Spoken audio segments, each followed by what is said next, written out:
The following is an exclusive presentation of Access TV Sports. Are you ready for war? Oh, listen to that ovation for the bad boy! Oh, jumping knee! Oh, that's one of the best knockouts we've ever freaking seen! He's out. He's asleep. He's out. He broke his nose! He broke his nose! Big come on! It's good night, freaking Irene! That was awesome!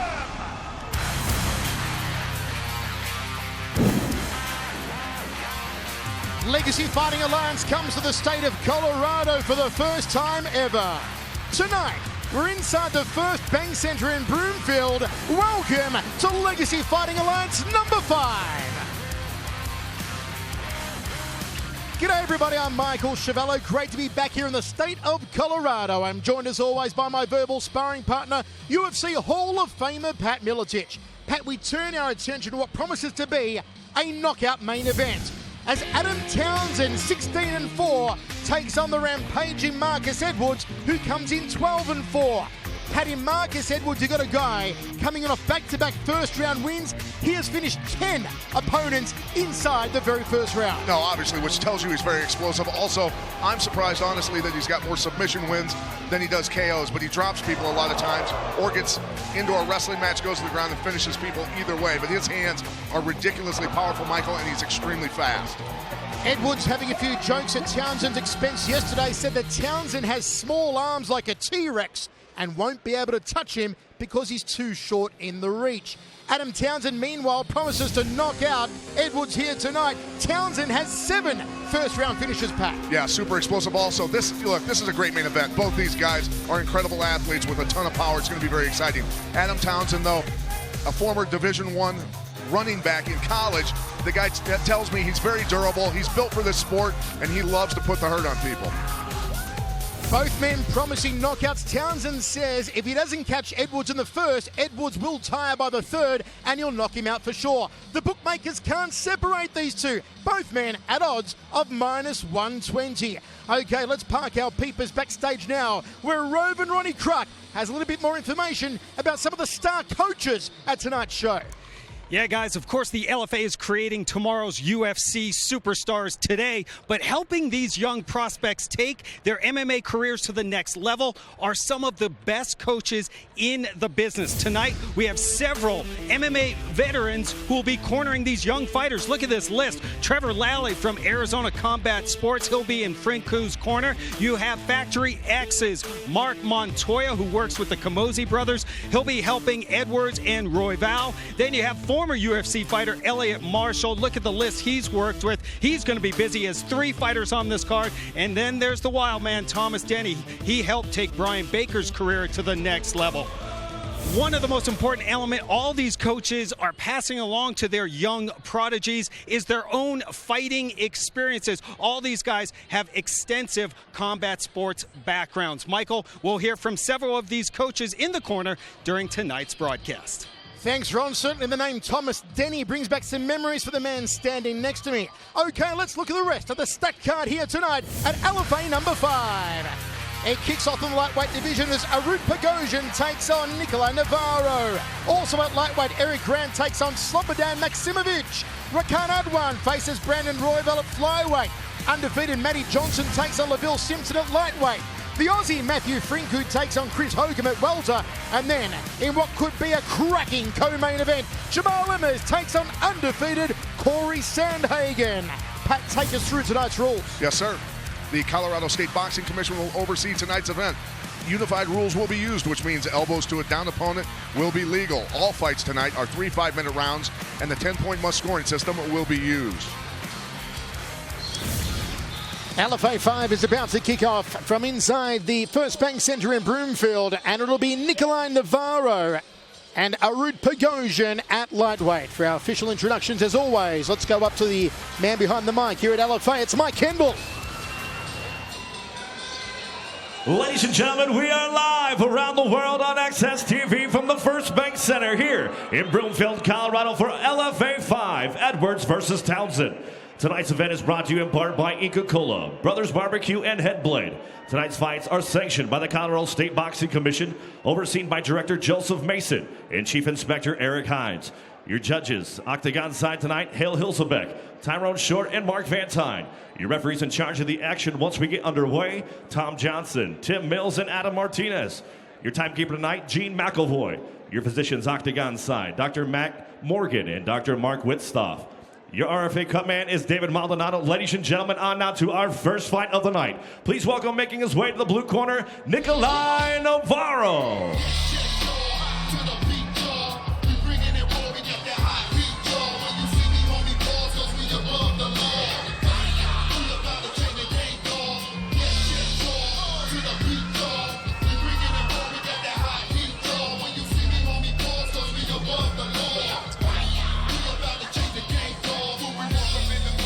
Nikolai Navarro makes his way to the octagon, trained by Dwayne Ludwig. A 4-week camp for Navarro in preparation for this one. Comes off the loss to Brandon Jenkins last time. 3-2 in his last 5 for Nikolai Navarro. All 3 wins by TKO. They've all come in the first round. One at 10 seconds, one at 73 seconds, and one even quicker at 8 seconds. Never been past or into the second round in his pro career. Said in that 4-week camp he worked on his striking and his takedown defense. Says Arut is tough, a good boxer and a good judoka, but says he exposes Arut in the striking. As soon as he puts hands on him, he's going to tag Arut. I think Navarro needs to hurt him early tonight. His Achilles heel so far has been submissions, getting submitted. Prigozhin is good at those.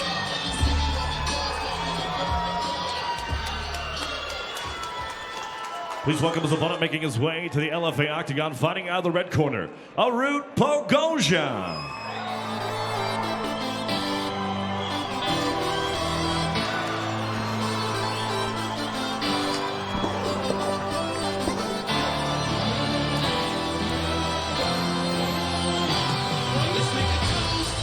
The Armenian Arut Prigozhin, trained out of Elevation Fight Team with Christian Allen.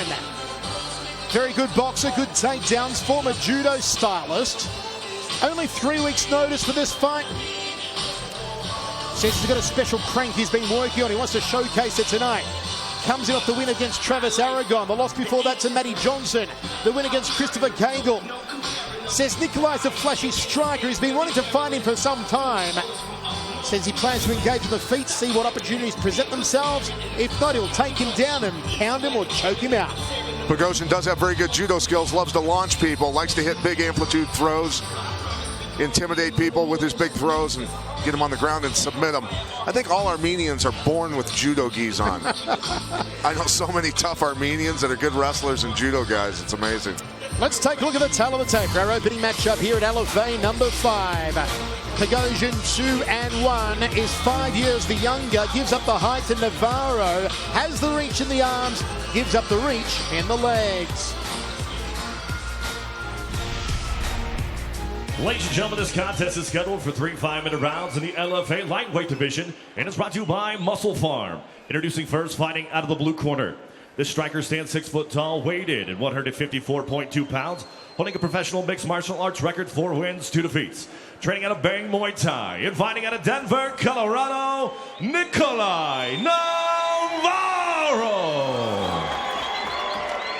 His opponent across the octagon, fighting out of the red corner, is a boxer, judo-style fighter, standing 5'10", weighed in at 155.4 pounds. Holding a professional record, 2 wins, 1 defeat. Training out of Elevation Fight Team and fighting out of Denver, Colorado, Arut Prigozhin. Your referee in charge of the action, Adam Martinez. Okay, gentlemen, we went over your instructions in the locker room. Expect a good, clean fight. Protect yourself at all times. Obey my commands at all times. Touch them up now, come out fighting. We are set for 3 rounds of action between Arut Prigozhin and Nikolai Navarro. So kick off Legacy Fighting Alliance number 5 from inside the First Bank Center in Bloomfield, Colorado. Let's go to work. Just how long will Arut stay standing? until he tries to get the takedown, and it's inside the opening 8 seconds. Navarro's battling it hard. Not enough, though. Bogosian did tell us yesterday, if I want Navarro on the ground, he goes to the ground. And so far proving true, getting a takedown inside of 12 seconds. Navarro clipped Bogosian with an elbow right away, and he's cut, buddy. He's cut good. Bad cut, blood on the left side of the face of Arut Bogosian. That blood is all over Navarro now. A horror story to open up LFA 5. First strike sliced him open. Arut straight back on top of him. Fires the uppercut off the right hand. Whole new sense of urgency for Bogosian here, getting cut this early in the fight. He's battling for this takedown. Navarro got the underhook in, trying to pry him off. All that blood you see on Navarro is Bogosian's. Another takedown there from the Armenian. Inside control here. A little safer place to be for him, cross sides. Two men who are terribly excited to feature on tonight's broadcast card. Arut takes the back now.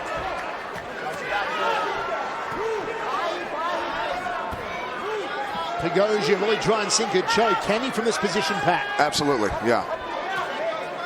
Thundering in these right hands at the side of Navarro's head. Arut from behind, in control. He's locking it up now. He's Flattens him flattening out. This could be the beginning of the end. Arut Bogosian, is he going to tap out Nikolai Navarro in the first round? Looks like it's on Navarro's jaw right now. Not yet. Navarro needs to get hand control. He's not paying attention to the hands at all. Trying to turn and roll out of there. Got to get one leg into the center of Bogosian's. And he's trying to get it in there, but Bogosian's got his feet together pretty tight. Bogosian dominant in top position as we approach the halfway point of this opening round. Navarro lobs that right hand to the ear of Navarro. Navarro battled to get him off his back, and then goes, well, now he's mounted. I'm going to go turn the other way. You know, it's frying pan into the fire thing with this situation. Right hand continues to do damage here for Arut Bogosian. Never getting hand control this entire time. Got him flattened out once more. Still a long time for Navarro to survive. 2 minutes 20 remaining in the round. And Bogosian continues to open him up. Big clubbing punches from the back now. He's blasting him. Wow, Bogosian jumping to cross sides. Chose not to keep them out. Another choke attempt here for Arut Bogosian. Can he find it this time? Not yet. Navarro survives yet again. Again without hand control. Trying to get the hooks in off the back here. One of them there for Bogosian. Couldn't affect it though. Navarro finally up to his feet, Mike. High knees now from Arut Bogosian. Drops down looking for the legs. And a double leg attempt here from Arut. Navarro needs to focus more on the hands instead of the neck right now. Oh, Arut gets a takedown. Fundamentals. Bogosian inside the guard, looks to pass. Couldn't quite get there on that occasion. Now goes to half guard. Dominance from the Armenian.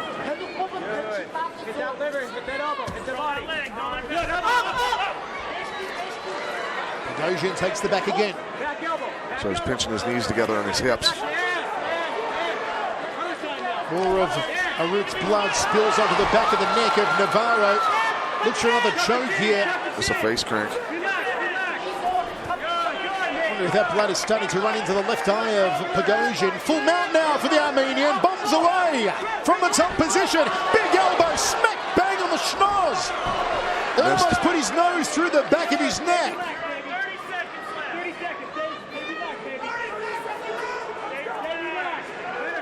What a performance from Arut Bogosian here in the first round. Absolutely abusing Nikolai Navarro.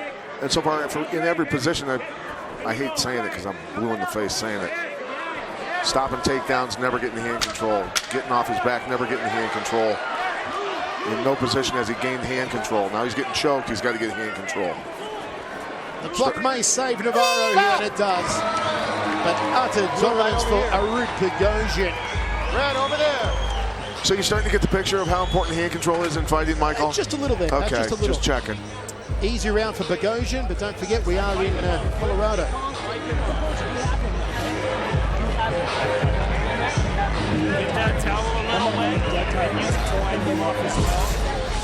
Bogosian starts out with this nice takedown. See, he's hitting the inside trip. Wasn't able to finish with that. Locks it up tighter and pulls the hips and legs out from underneath Navarro, and then postures up a little bit, and Navarro's ready for it. Clips him with the elbow. Pretty slick little elbow here. Slices him right over the eye. You can see it starting to bleed right away. And position control the entire round for Bogosian on top, in the mount, pounding away. Painting back with his own elbows. Missed that one, but hit him with one earlier. Very easy round for Arut Bogosian. 10-9 on Pat's scorecard. Let us know your scores throughout the night on Twitter, at Chevello Voice, at Pat Miletich, at Arkra. Second round. Let's go. Navarro needs to start putting down some scores of his own. Can he keep the fight on its feet here? That's where he said it exposes Bogosian. The judoka looking to put hands on early. Judo throw, yep, knew it was coming. Judo 101 there from Bogosian, back to side control. Just trapped the arm and hipped him over.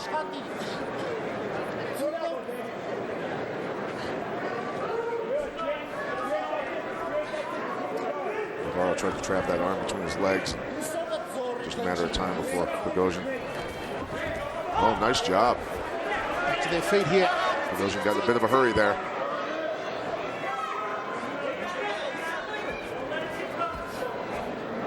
Navarro needs to get wrist control here. Bogosian looking for another takedown.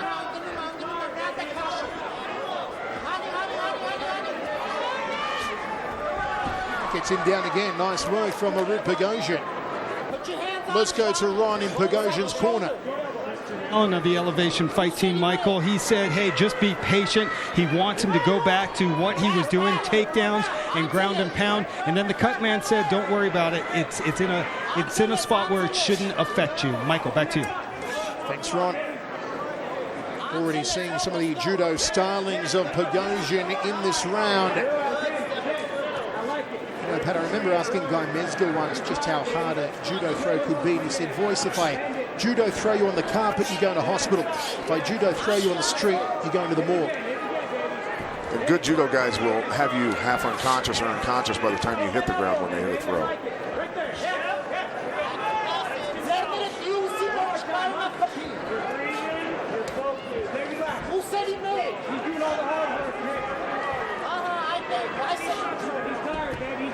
Bogosian, who speaks both Russian and Armenian. I speak neither, so I'm not sure what language they're talking to him with from his corner. Well, he also speaks English. Certainly not English. No? I don't think so. Yeah. He spoke a little English. A little mixed in with maybe some Armenian.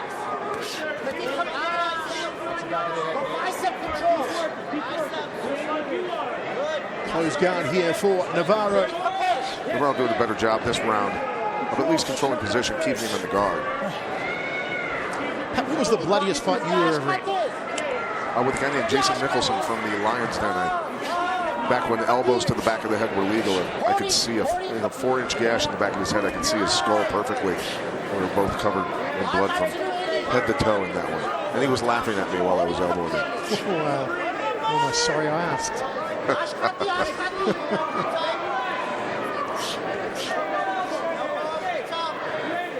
See the slip and slide, the blood of Bogosian is caused here. It was a cut opened up. It must have been 20 seconds or so into the very first round. That blood is actually helping Navarro. If he gets into a tight situation, he can slip and slide out of it. Certainly helps. Let's go, let's posture. Put the posture on it. Compete.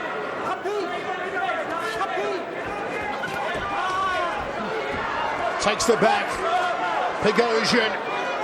A position he had many times in the opening round. Ducks under the back elbow from Navarro. Navarro's chance to try and sink a choke here. Look at the blood streaking onto the chest of Navarro from the cut over Bogosian's eye.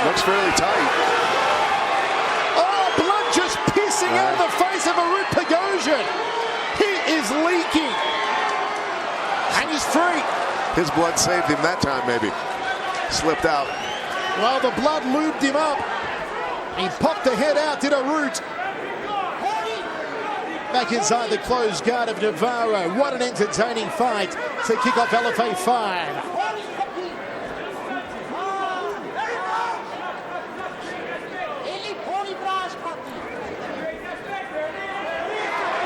Another choke attempt here. Time to hit the elbows and the punches on that cut, and he's going for it. Navarro is a nasty, nasty man. Trying to really open up that money box on Arut Pagosian.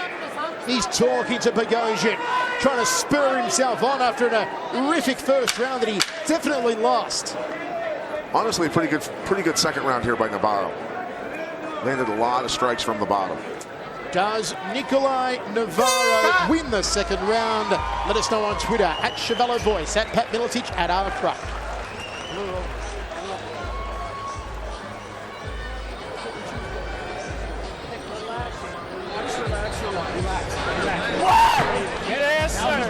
He doesn't have anything. He keeps taking you to the ground and he has nothing on the ground.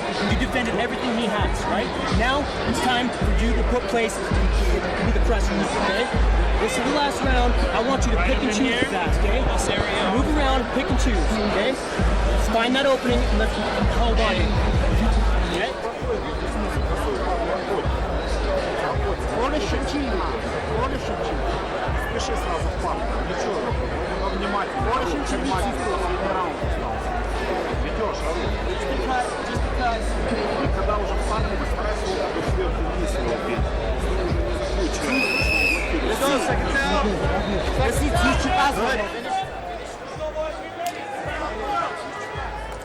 Last round. 10-9, Navarro picks it back. We've got an even fight after two, going into the third and final. I think he did enough from the bottom to win that round. Landed a lot of strikes. Arut picks him off. Anyone's fight for the taking here.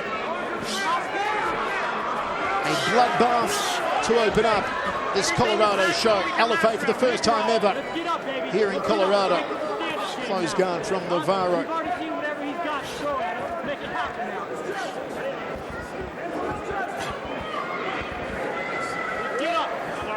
Okay, let's go to Rovan Ronnie, Navarro's corner, Ron. Well, they're changing up the game plan, Michael. They said this is the time to make this into a stand-up war. They want Navarro to get up and start throwing bombs. And they also said that he needs to relax and have some fun and just go and let his hands go. He's got the legs for a triangle. Let's see if he can get the angle and get this locked up. Geez, with all the blood on his face, you'd think it was Navarro who'd been cut.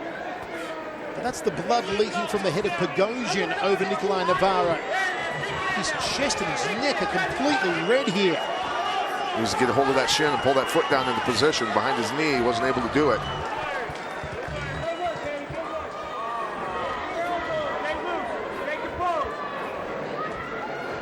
So he's been run through one of those Indian paint parades they have every year over there. Over there. Making fun of my voice, Pat. Close guard again here from Navarro. Big gobs of blood on the canvas now. My word. Somebody call the Red Cross because Arut Pagosian has a donation to make.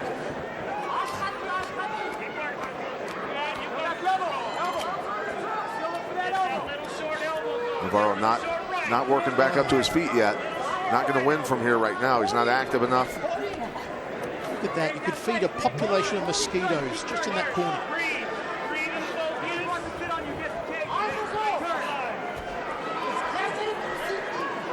Closes the guard again, does Navarro.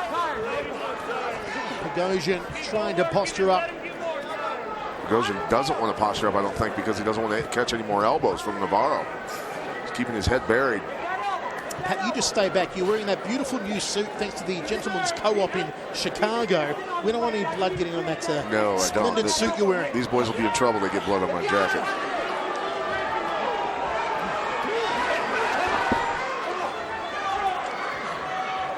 reverse elbows here from Navarro. He wants to put a few more money boxes on the head of Bogosian.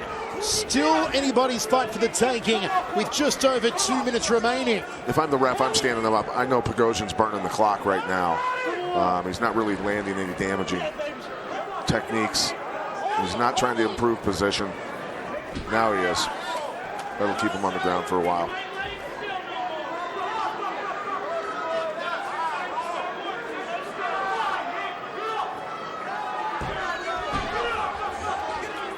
Arut looks to pass. Navarro wants to put him back inside the guard and does, and closes it. Oh, look at that.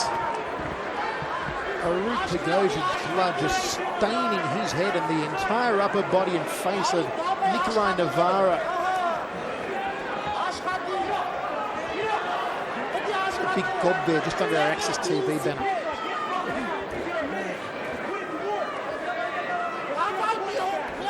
Okay, let's go to Rove and Ron in Navarro's corner, Ron. Yeah, guys, they are pleading with Navarro to get up. They're saying, Bogosian, he's too bloody. He's too slick. You're not going to get anything down there. Get up and start firing. Michael. Yep. Good advice. Can somebody go kleptomaniac in the final seconds and steal this fight? Perhaps Arut Bogosian. Better position for him now. Navarro grabbing the shorts that time. Wow. Navarro now has his chance. He takes the back of Arut Bogosian. He's getting too high. He's got to be careful. Way too high. He's going to get shaken off. Too slick. Yeah.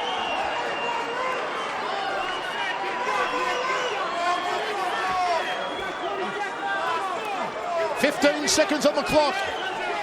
Bogosian maybe wants to open up a cut on Navarro just to even out the score. Looks for the full mount and gets it. Bogosian in the final seconds. Can he posture up?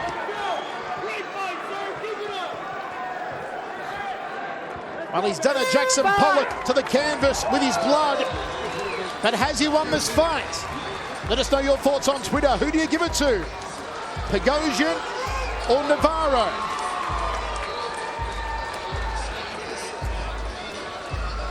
And there is officially blood on Ron Kruk's ringside notes. That's when you know you've had a good night, Ron. Not on your suit. Not on me yet. Not on me. Can we get a windshield? Travel with us?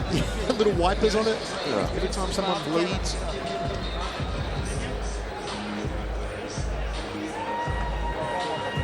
Definitely need one on Lion Fight. That's where the most blood is produced. Don't forget, we do have Lion Fight action from the East Coast next Friday night. Bogosian staying busy enough on top for most of this round two. You know, keep the fight on the ground, not get stood back up, which is what he ideally wanted. But tons of blood in this matchup. And you can see Navarro grabbing the shorts here, which keeps Bogosian's hips back, so Bogosian couldn't follow him. An illegal technique, but it worked for him. The referee didn't see it, but the problem here is Navarro gets too high right away. Didn't stay back on the hips. Well, Navarro better have a good shower by tomorrow. You can only carry 3.75 ounces of liquid on a plane. Got to get all that blood off him. 29-28, edging it to Arut Bogosian, says Pat.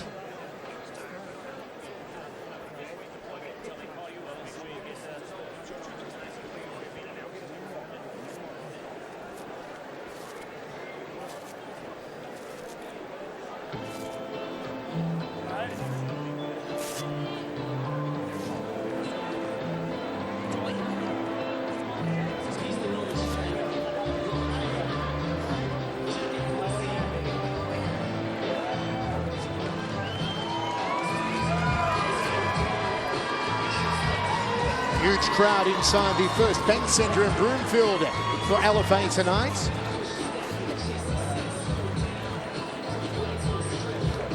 The Coloradans always embracing the sport. Is that what you call people from Colorado? Coloradans? I believe so.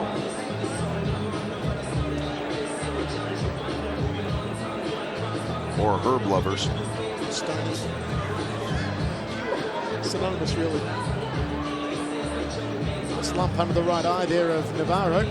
Yeah, he's going to regret this fight, not keeping hand control. comes over and chats to us, and we're like, hey, stay away, dude. Just wipe that blood off first. Stay away from Patsuki.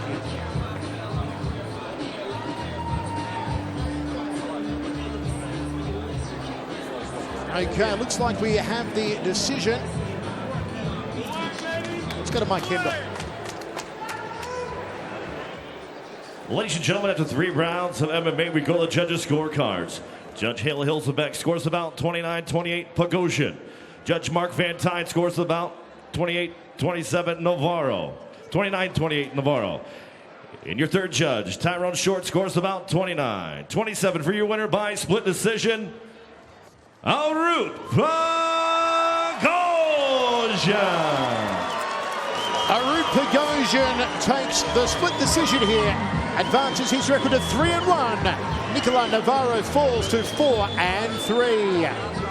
Okay, time to park our peepers backstage once again, where Rove and Ronnie Kruk is with our main eventer, Adam Townsend.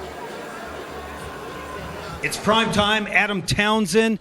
You come into Colorado from Tennessee to basically fight Marcus Edwards in his own backyard. He will definitely have the home cage advantage tonight. Is that a role you like or embrace, to be that outsider and coming into your opponent's house? Yeah, you know, it's kind of been a role that I've just took here lately. Every time that I go out of town and fight, I'm in the guy's hometown. So it's something I've got used to. I've also got used to losing decisions in people's hometown. So knowing that, I've got to get a finish tonight against Marcus. You're fighting at over 5,000 feet here in Broomfield, Colorado. So give us the details. What have you done to prepare to fight at this high altitude? Well, before I come up here, I was training at a place called Carver's Gap back in Tennessee. It's one of the highest places in Tennessee. And, you know, it's 62,300 up there. We had a really good time training up there, trained up there at least once a week. You know, and then I come up here, 9 days early to get acclimated to the climate and the elevation up here as well. Trained at Elevation Fight Team for a few days as well, and, got to train with some great guys over there. Neil Magny was over there. I lived with him last time I was up here for a week. So it's been a great camp, and I'm really excited to come out here and put on a show for everyone. Well, both you and Edwards always put on a show, and you can end your fights very quickly. He's coming off a 12-second win. Your last bout, you earned a TKO in 49 seconds. How do you see this fight playing out, and more importantly, what do you need to do to get a win? I just see me getting a finish against Marcus tonight. I don't care if it's by TKO or by submission. I just want to get out there and finish him. Like I said, it's really either finish him or lose a decision. So I'm going to get a finish. Very good. Adam, we appreciate the time. Thank you very much, guys. Let's go. All right, Michael and Pat, back to you. Thanks, Ron. Well, 2 fighters featured in recent months on Access TV Fights are headed to the Octagon. UFC 209 next Saturday has added our very own Andre Sukumtar and Cynthia Calvillo to the card. Congrats, guys. Stay tuned. More future stars are coming up next. The Asian sensation.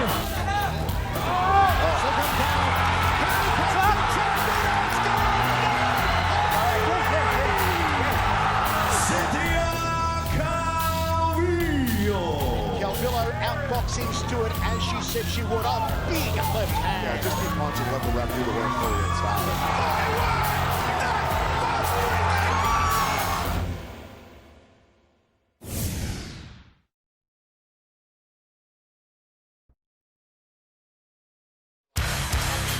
Welcome back inside the First Bank Center in Broomfield, Colorado. Welcome back to Legacy Fighting Alliance, number 5. Coming up now, we move to the lightweight division again as 2-2 Eric Grant takes on 11-5-1 Slobodan Maksimovic.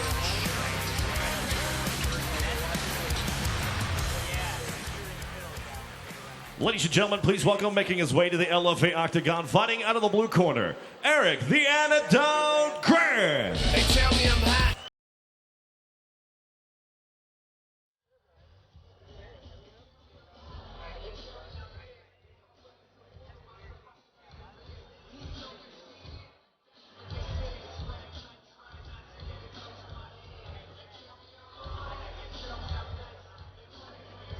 Eric Grant, the 25-year-old from Pueblo, Colorado. Very good wrestling background. He wrestled for Pratt Community College. Comes in tonight on only 3 weeks' notice and off a loss against Christian Nito last time out. Let's take a closer look at Eric Grant. Yeah, Eric Grant's got a lot of heart. I mean, he got himself in trouble in a couple fights we've seen of his. Here he is where he's getting choked and then he comes back and wins by choke. Good at fighting out of it. And check him out, fighting the hands here, getting out of it and coming back and winning by TKO. Got a lot of heart.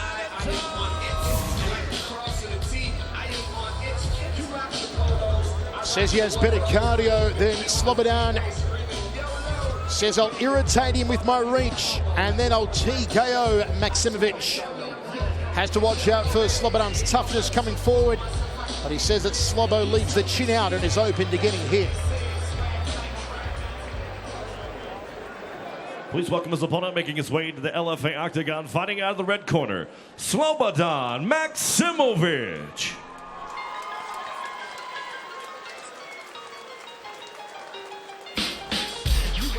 In life and you looking for the love. Welcome to that moment, so own it, so what you made of. It doesn't matter the situation, a stipulation. Always make a statement of peace, extend an invitation. Take a reading, I'm pleading for you to spread the word. Send it to the hoods and home to all the suburbs. Not a question to do away with a Slobodan Maksimovic from Elevation Fight Team comes in with the win over Maxim Ivanyuk last time out. First time ever fighting in the USA for Slobodan. Began training in Denver 6 months ago, moved here 3 months ago. He's fought in Switzerland, Croatia, Slovenia, Russia and Serbia. An all-rounder, very much a grinding fighter, grinds against the cage. Has improved his stand-up in this camp. Says that Eric Grant has a lot of heart. Serbs breed them tough, Pat. Yes, they do. Maksimovic just needs to watch out for, Eric Grant's explosiveness. Does have good striking in his length. Maksimovic needs to figure out how to cover the gap. Let's look at the tail of the tape for this lightweight contest. Experience goes the way of Slobodan Maksimovic, is 2 years the younger, gives up the height to Grant, has the weight over Grant, gives up huge reach in the arms, and also is 3 inches shorter in the legs. Ladies and gentlemen, this contest is scheduled for 3 5-minute rounds in the LFA lightweight division. It is brought to you by Vapor Source. Introducing first, fighting out of the blue corner. This boxer wrestler stands 6'1", weighed in at 153.6 pounds. Holding a professional record, 2 wins, 2 defeats, with 1 win coming by way of knockout, 1 via submission. Training out of Jackson's MMA Association and fighting out of Pueblo, Colorado, Eric the Anecdote Grant. His opponent across the octagon, fighting out of the red corner, is a grappler standing 5'10", weighed in at 155.8 pounds. Holding a professional record, 11 wins, 5 defeats, and 1 draw, with 2 wins coming by way of knockout, 3 by way of submission. Training out of Elevation Fight Team and fighting out of Denver, Colorado by way of Belgrade, Serbia, Slobodan Maksimovic. Your referee in charge of the action, Tim Mills. Okay, gentlemen, I instructed you early this evening. I expect a clean and fair fight. Protect yourself at all times. Obey my commands at all times. Questions out of the red corner. Questions out of the blue corner. Touch them up. Let's fight. No touching up. A cheeky half grin from Slobodan Maksimovic. No emotion from Eric Grant. We are set for 3 rounds of action. Michael Chiavello, Rovan Longcrack, Set to get and down. Pat Miletich with you. Southpaw stance here for the long, lanky Eric Grant. Let's see what Maksimovic offers in the stand-up. Fighting in the US for the first time, the Serb.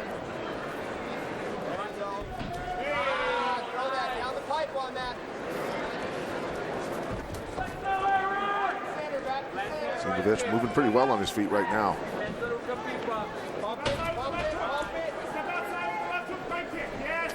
Body shot, tipping off the lead hand there from Grant. Fires the right roundhouse kick.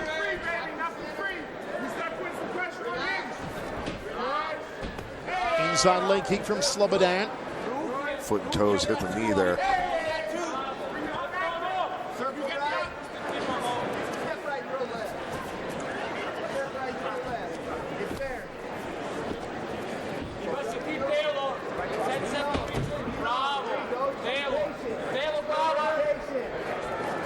The uppercut off the backhand there does Slobodan Maksimovic. Yeah. Tagged in. Circled into that. Grant's going to sling the legs a little. Will he allow Slobo up? From Grant's corner, I'm telling him to back up and let him back up. The start that Maksimovic wanted. Grant just toying with him a little now, allows Maksimovic back onto his feet. When you circle one direction, that hand has got to be up because that's the direction you're moving. You're adding force to anything that's coming from that direction. Got to make sure you cover it. Maksimovic not taking, getting trapped against the cage here. Slobodan looks for a takedown. Nice change of direction to get him down.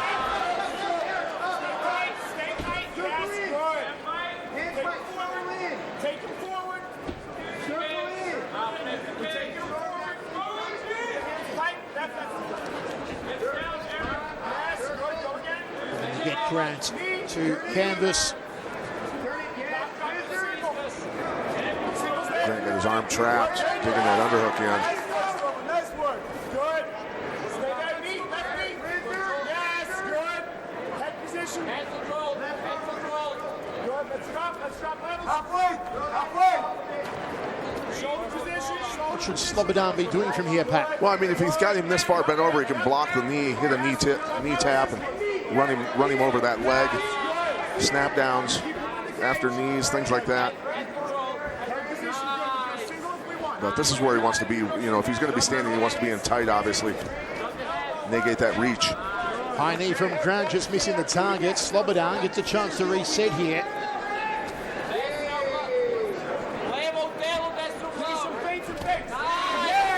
Nice overhand right. Didn't really turn the knuckles over, though.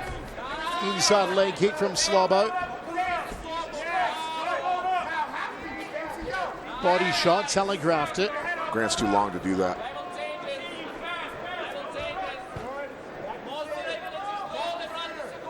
He's either got to walk Grant down to the cage or throw strikes when Grant comes at him throwing. Not a fluid fight, this one. Very stop-start between these two. That one below the knee from Slobo Maksimovic.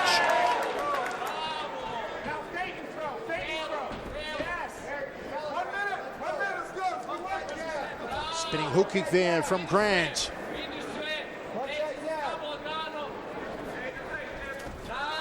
Slobo wants to trade hands. Looks for a takedown, but that one was telegraphed all the way from Belgrade.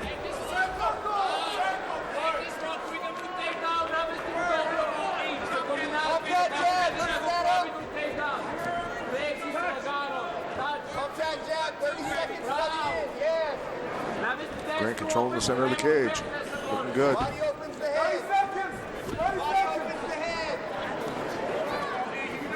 Hasn't been a barn burner of a first round, but both men have had their opportunities. Slobo getting dropped early on by Eric Grant. That's what he's got to do. Throw when Grant's throwing. Move his head off line, off center, and throw.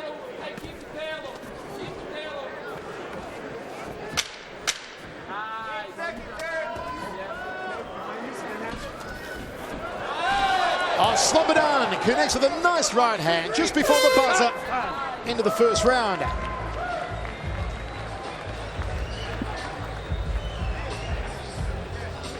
So many tough fighters who hail from the Balkan Peninsula. That nice little cup jab with the body, I like it a lot. Okay, what I want you to do is take the ball. The man just sitting next to me too, a little bit north of Serbia though in Croatia. There he circles right into it. Like I said, he kind of half-heartedly threw a technique while he was circling that direction. His corner told him to do that too, which I thought could spell disaster for him, throwing that hook. Here's Grant stopping the takedown and then going on the charge here with a flying knee and then throwing a couple punches here. Stop now, we don't know where we're at, right? Because we're knocked down, okay? Right, okay? Ready to roll, second round, big crowd on hand here in Broomfield, Colorado. 10-9 Grant, you're saying, Pat? Yeah, I believe he definitely looked better, controlled the cage better, landed the better strikes, and the knockdown, of course. Okay, let's go to Rovin Ron in Slobo's corner. Ron? Elliot Marshall, what did you tell Slobodan? if we just calm them down, because he got knocked down early in the fight. So make sure he's good. And then we just told him more feints with level changes and then answer his strikes, right? Because that's what seems to be working, right? Like he's picked up on his timing. Nothing can be for free. Perfect. Thank you, Coach. Michael. Good timing on that overhand right there from Maksimovic. Good instructions from Elliot Marshall. Slobodan, beautiful job. He touched the leg of Grant, making him think he was going for the takedown, throw the overhand right. Nice misdirection. Body shot from Grant, looking for the breadbasket off the lead hand. Where you want to take it a step further is level change, touch the legs, land a couple punches, then actually level change for real and hit your power double. Left hook from Slobo. Right hand to the left hook. Good power. And the Muay Thai knees down from Maksimovic. Grant now, if he didn't before, knows he's in a fight. Grant just throwing these single punches. Wants to get a little bit more combination work happening. Use the legs and the hands. There's a two-punch combination. The hook to the cross. Slobodan on the outside here. Grant hesitating quite a bit here.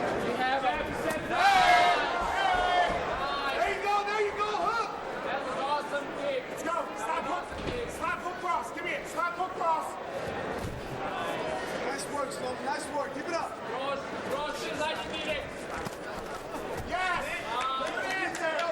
Slobodan needs to be leading with that right hand and stepping to 45-degree angle with his lead foot and following with the hook. Trusting jab there from Grant. Slobodan fires the overhand left and the short right hook. His corner's right. He's definitely getting the timing down.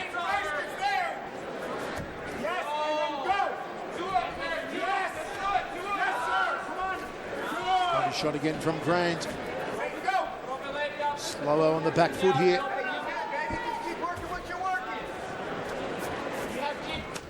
Nice overhand right there from Maksimovic. Better showing in this round, Pat. Absolutely. No, he's winning this round right now, and Grant throwing a kick without setting it up with his punches first. He deserved to get hit for that one.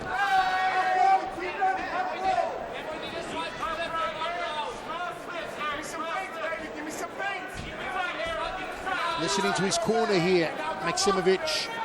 Yep, circling out as he feels that cage coming up on his back.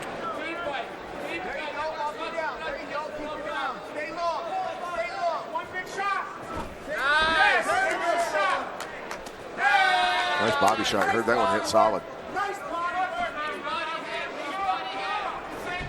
Slobo peppers forward with the jab, throws the overhand right. Didn't connect though. Again, these single punches from Eric Grant not having too much success at the moment.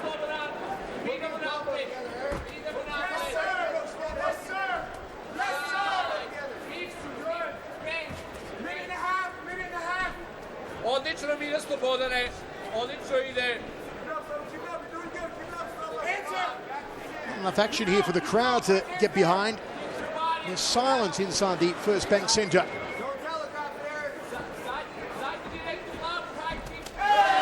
Bojan Veličković, you can hear in the background talking Serbian to Slobodan Maksimovic. Both Bojan and Slobodan actually fought on the same fight card over in their native Serbia. Certainly would like to get his compatriot a win on his USA debut here tonight. Slobodan hardly getting hit in this round at all. Overhand right, just needed a little bit more mustard. So too the knee from Slobo Maksimovic. And he touched the leg again and threw the overhand right. It's worked twice for him so far. Slobo's round for sure, no doubt about it.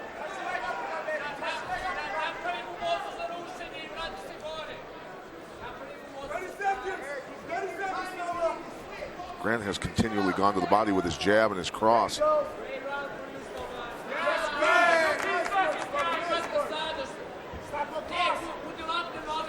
High check there from the Serb. See that coming a mile away. Easy to check, right?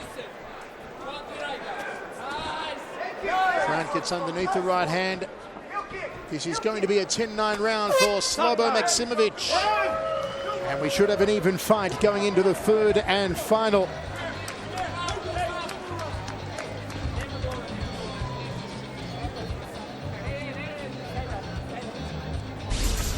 Masimovic looking good in this round. See, touch the leg, make him think takedown, and then hit him with the overhand right. And as I said, great time to follow up with a real takedown would have been after that right hand.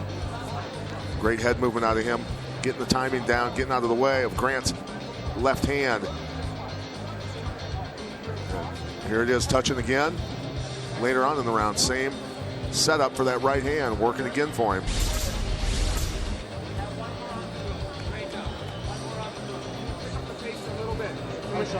Right? Yes. Be the one who's pushing forward. Yes. Don't let him push you to the cage. Don't that makes impression on the judges. You're the one. Grant really looking like he's got no fire in the corner right now. Masimovic looks fired up. 19 points apiece going into the third and final. Come on, boys. Seconds out. Let's go.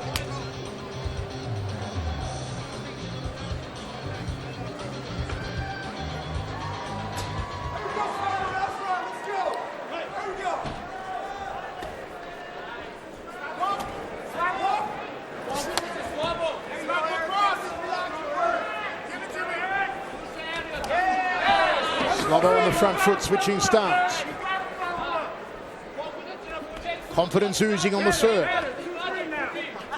Good head movement again. Let's go to running Grant's corner. Yeah, Grant's corner's advice was they want him to stay long. They're going to switch it up a little bit. He needs to relax and do what he told us, Michael, in the fighter meetings, to use his angles and his footwork. Back to you. Thanks, Ron. Body shot again from Grant. He's employed that off the lead hand the entire fight. The southpaw now switches to orthodox. Grant hesitating, not throwing more than 1 or 2 punches max. There. He's start unloading.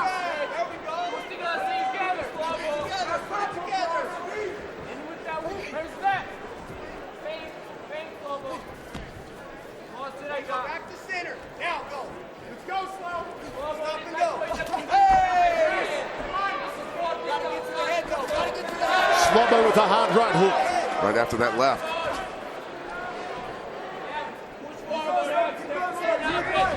Grant nicely done. A little bit of welting under Grant's right eye. That one there was planted beautifully off the rear hand by Slobo Maksimovic. More power behind that right, just couldn't have the targeting. Maksimovic is just committing on his combos. 100% commitment.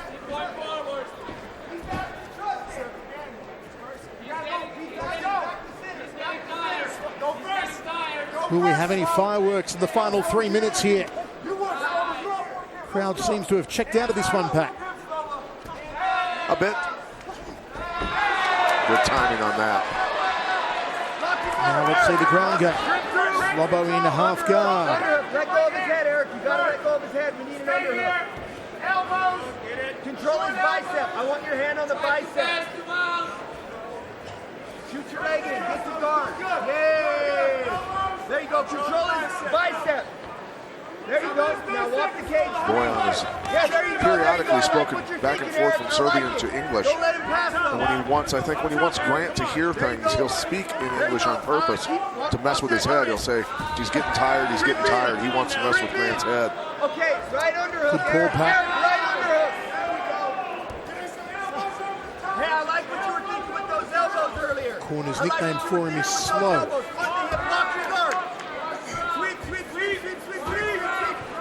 Nice pass. That's the hippie. Side control now for Maksimovic. Yes, block the bicep. You can't punch. 2 minutes, Eric. Let's work. 2 minutes. Grant not going anywhere with that hand like that around the head. Corner's calling for knees to the body from Slobo Maksimovic. Buck and roll. Buck and shrimp your bottom leg in. Yeah, shrimp your bottom leg in. Can take the back here of Grant, and he does. Oh, Grant, strong.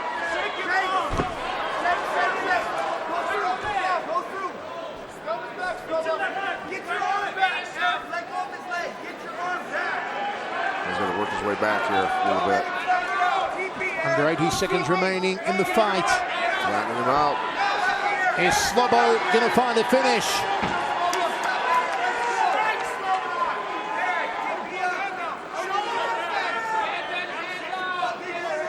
Corner is begging for him to get the hands out so he can work some strikes off the back of Grant.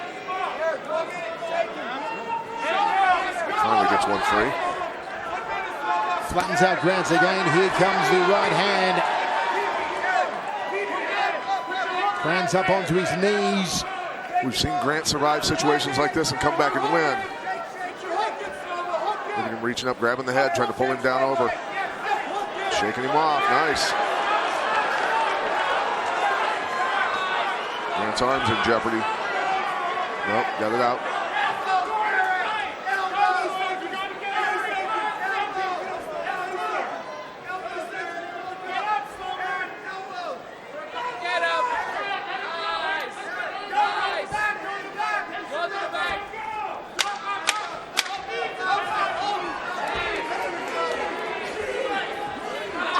Time for a final flow with the knees and hands is Eric Grant.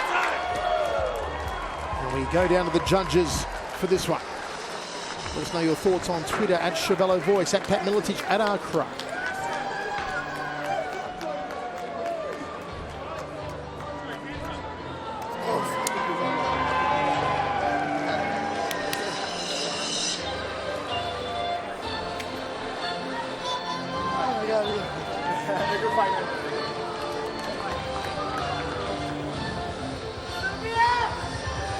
As the fight progressed, Slobodan definitely got his timing down.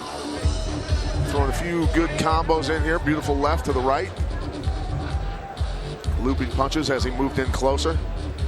And great timing on this takedown. Basically, the whole fight was a boxing match until this point. Grant definitely not looking for him to hit that double leg.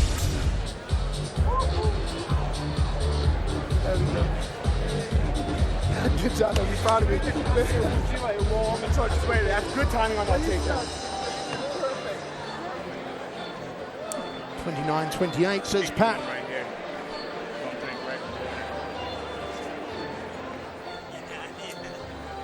Grant just didn't seem to have a whole lot of fire after that first round. Okay, let's go to Mike Kendall. Ladies and gentlemen, after 3 rounds of professional mixed martial arts, we go to the judges' scorecards. And all 3 judges scored the bout 29-28 for your winner by unanimous decision, Slobodan Maksimovic. The Serb is successful on his first time on American soil. And we're going to go backstage once again now, where Rovin Ronnie Kruk has our other main eventer, Marcus Edwards. Marcus Edwards, it's been almost 2 years since you last fought here in Broomfield, and since that time, you've only had 3 bouts. How pumped up are you to get back to work in that cage and do so in front of hometown fans and friends? Oh man, I'm very pumped. I'm excited to be back home in Colorado and getting my fight. Like you said, it's been 2 years and I've only had 3 fights, so I'm pumped to get back on track and getting those fights rolling in. So everything's just lined up perfectly, and I'm ready to get in there and put on a show for you guys tonight. And since fight fans haven't seen much of you recently, you fought only 1 time last year and you got the win in 12 seconds. What should fans expect from Marcus Edwards tonight? Just a better, improved Marcus Bad Intentions. You can still expect me to come in there and fight and be aggressive and just a little bit more technical, patient, more methodic, and just to work my game plan and be myself. Your opponent, Adam Townsend, former football player, he likes to outmuscle his opponents. He likes to almost bully them. How do you counter that fighting style? And more importantly, how do you walk away with a victory tonight? I believe my fighting style is the style that beats him, and if I feel like it, I can bully the bully. I don't feel like he's going to be stronger than me. I don't feel like he's going to have anything that I haven't encountered in my career. So it's just about going in there, being myself, having fun, and if I need to bully him back, you'll see some bullying back. But I don't see it going to that point, but we'll see. Marcus Edwards, we appreciate the time. Yes, thank you guys for having me. All right, Michael and Pat, back to you. Coming up next, the flyweights go at it. Brandon Royval takes on Rakan Adwan. Stay tuned, LFA 5 will be back in a flash.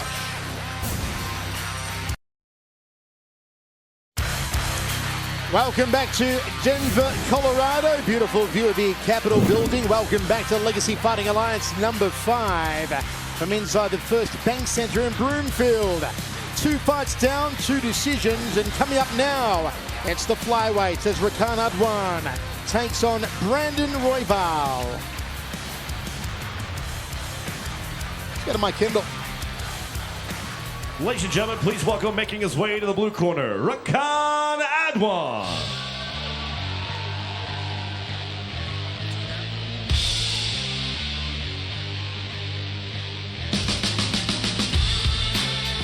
He's happy to be here, Rakan Adwan. 4 weeks notice for this fight. Look out for his wrestling, his kickboxing and boxing have improved markedly. Has to watch out for Brandon's crazy knees and kicks. Also says he doesn't want to play the ground game with Brandon Royval. Started training at 18 after his wrestling career was over. Said it was the next natural step to get into mixed martial arts. Comes in off back-to-back wins over James Herrera and Austin Ward. Hasn't lost since December of 2015. 2 knockouts, 1 win by decision, 1 loss by a sub for the 26-year-old out of Arvada, Colorado. Let's do this, baby.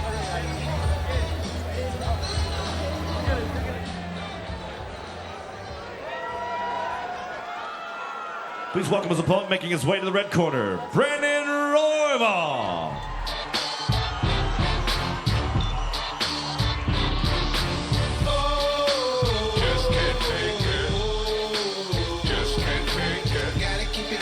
Brandon Royval from Littleton, Colorado, trained by Mark Montoya.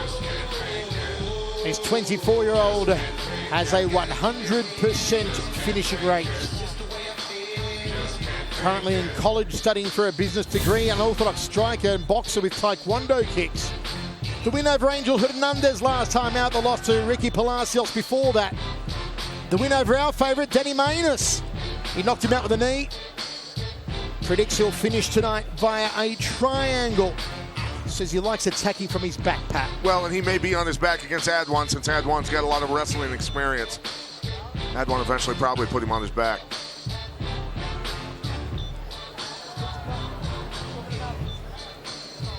Actually defeated Manus at the World Series of Fighting back in March of last year.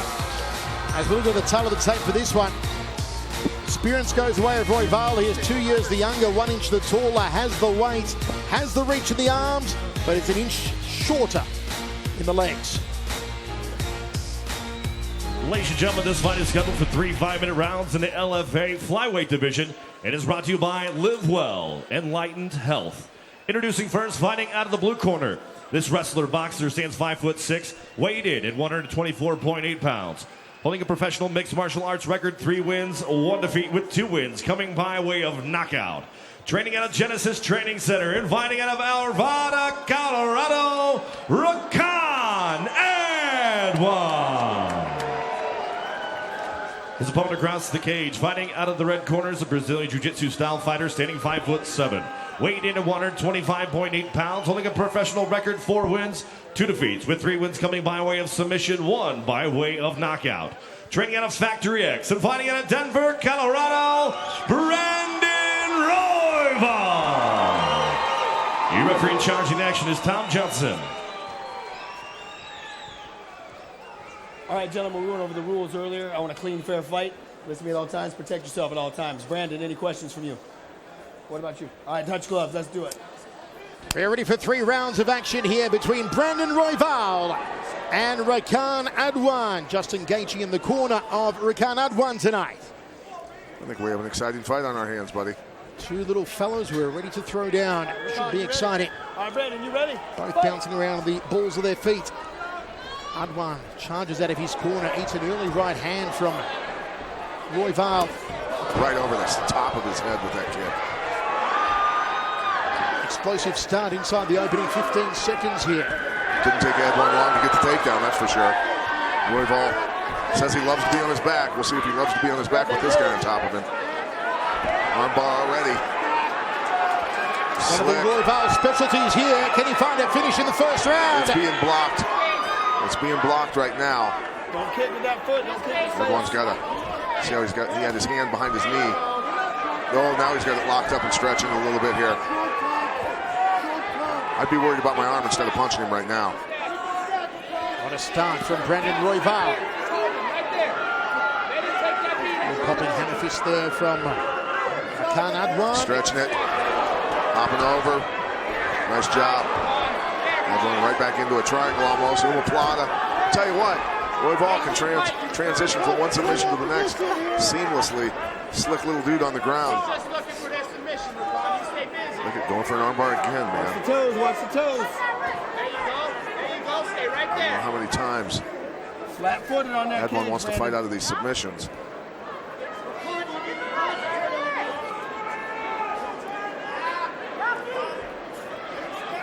Looking for the arm again here is Royval. Oh, buddy. Oh, this one may be tied up. Wow, triangle now. It's a beautiful transition. Unbelievable. This is getting tight. Now the armbar. Oh, Royval, one submission to the next. This kid's slick, buddy. I'm liking this. What a clinic being put on here by Brandon Royval. Oh, Royval with cheese. He's smooth.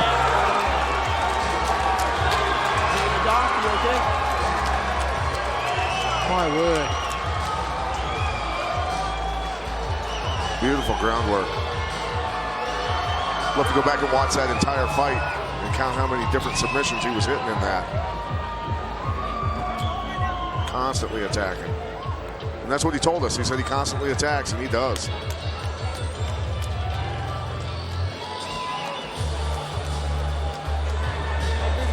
You had it. That's what you do. Good job.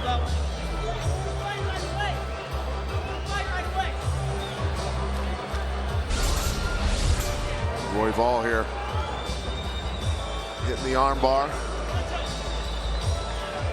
can see hopping over the body to try and save it, but he's got the triangle started here. Now when he comes up, he's locking that up.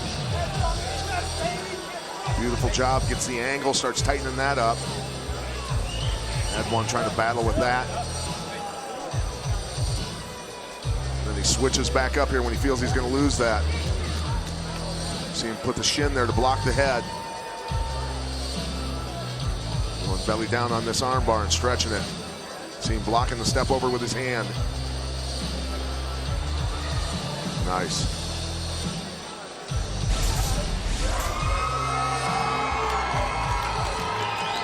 Ladies and gentlemen, your referee Tom Johnson calls a stop to the fight at 1 minute 54 seconds into the very first round for your winner by tap out. Due to arm bar, Brandon Royval. Great win for Royval, and he's going to speak to Rovan Ron. All right, Brandon Royval, very impressive performance tonight. Slick submissions, non-stop transitions. Tell us about the game plan coming in. That's usually it. I just try to go throw some punches. If I get taken down, I love jiu-jitsu, so hopefully I can come up with something. But right now it's bad intentions time, baby. Bad intentions about to take over today, baby. Factory X in the house. That is coming up here in a minute. You attacked that arm very quickly. Was that a spot where you thought you'd have some success tonight? I was actually kind of getting nervous. He was pulling out, he was defending everything really well and not giving me anything at all. So he started hitting me a few times. I started questioning my life for a few seconds. Then I relaxed, and then I got my armbar. You're young in this fighting game. You're training at Factory X. What does that mean to have those guys in your corner, guys like Mark Montoya? Bro, I never thought I was gonna be a pro fighter. I just love being around MMA fighters. I love MMA, so it's a dream come true walking in that gym every day. With the high talent I come with every day, it's the best, man. I couldn't ask for a better life right now. I think you found a good gig. Brandon Royval, enjoy this victory. Hey, let's get my boy on, sit on the card. Let's get me back on the card, and bad intentions for the night, baby. Bad intentions, Corey Sandhagen gonna take it over. There you go, Michael and Pat, back to you. Thanks, Ron. Great victory there for the very lively Brandon Royval. Okay, folks, coming up next, they're lightweights, but they're big hitters. Laville Simpson and Matt Johnson throwdown will return. It's LFA 5 in Colorado. Okay, coming up next, it's another lightweight contest. Undefeated Matty Johnson takes on Laville Simpson. Let's go to Mike Kendall. Ladies and gentlemen, please welcome, making his way to the blue corner, pretty hair, Matt Johnson.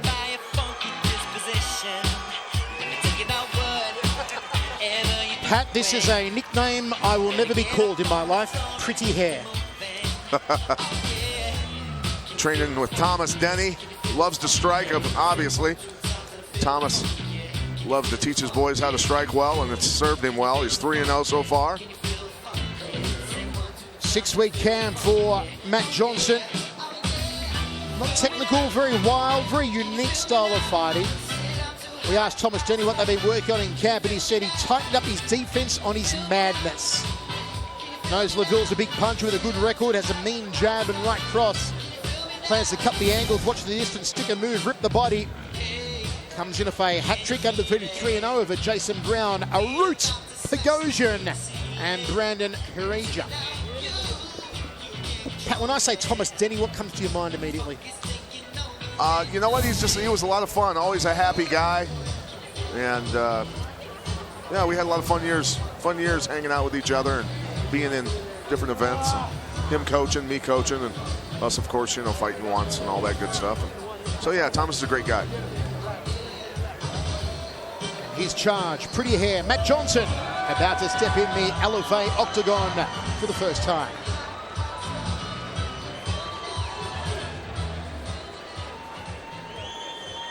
Please welcome his opponent, making his way to the octagon, fighting out of the red corner, Laval Simpson.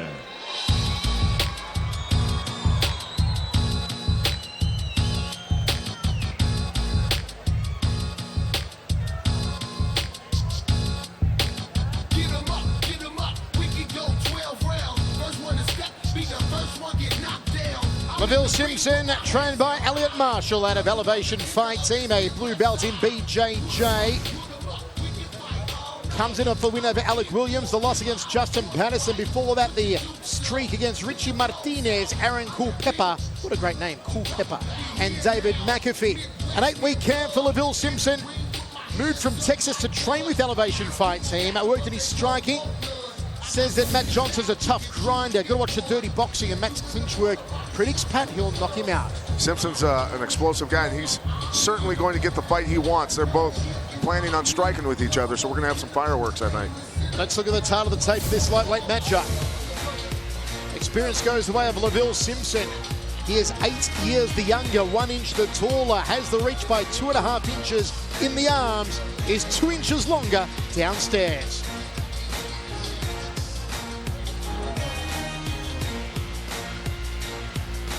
Ladies and gentlemen, this contest is scheduled for 3 5-minute rounds in the LFA lightweight division and brought to you by Interstate Restoration. Introducing first, fighting out of the blue corner.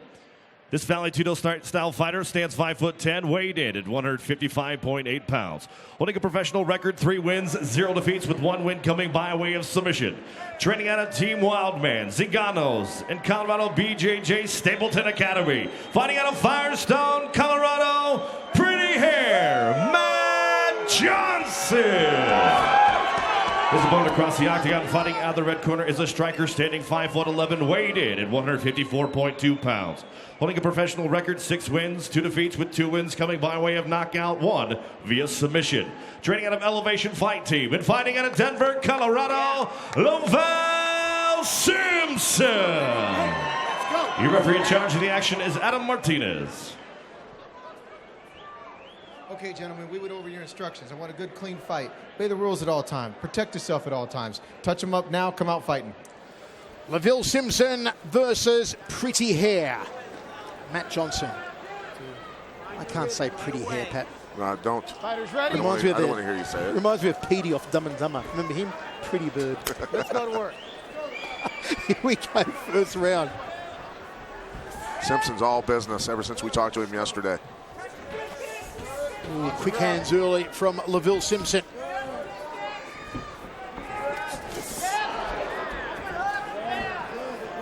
Fast.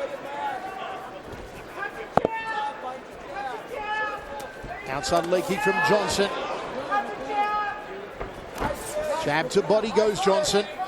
Johnson had a quick uppercut in there also.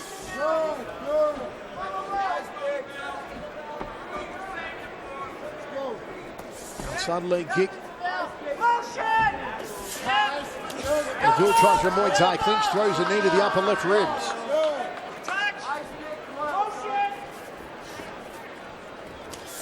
Nice roundhouse kick.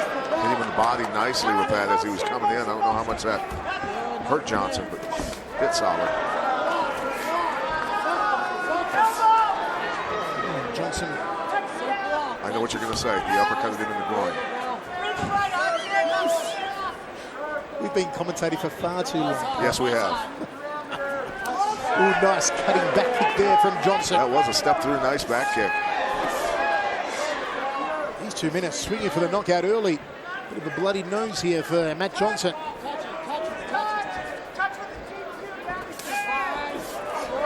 Johnson landing his share in that. Johnson had trained to be less wild, but we are seeing the wildness here in the first round. It's tough to deal with unorthodox fighters, I'm telling you. Pat Johnson took a shot at Johnson. And just stop. Body shot to the head there from Johnson.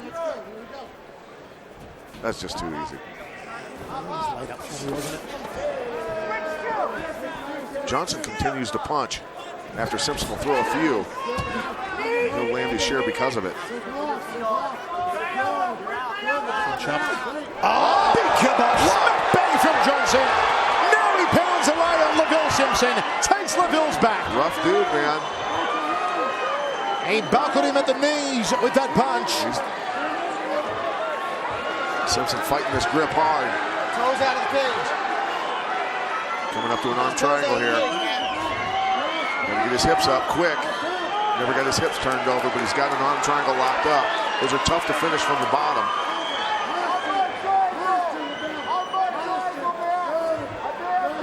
Just got too big a hurry there. LaVille with an elbow.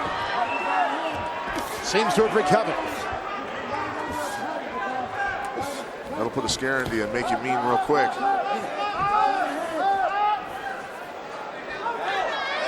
Cut on the forehead now of Matt Johnson. LaVille goes swinging, hoping to get some payback. What a first round. Seesawing battle. Johnson with the heavy artillery, landed it. LaVille in trouble again here. LaVille's on rubber legs. Can Johnson finish it? Toe to toe, a slugfest. Now the crowd comes alive inside the first base circle.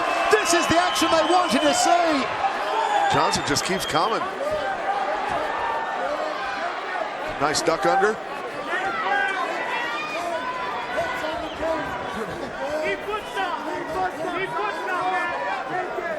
The leg here from Matt Johnson, gets a takedown.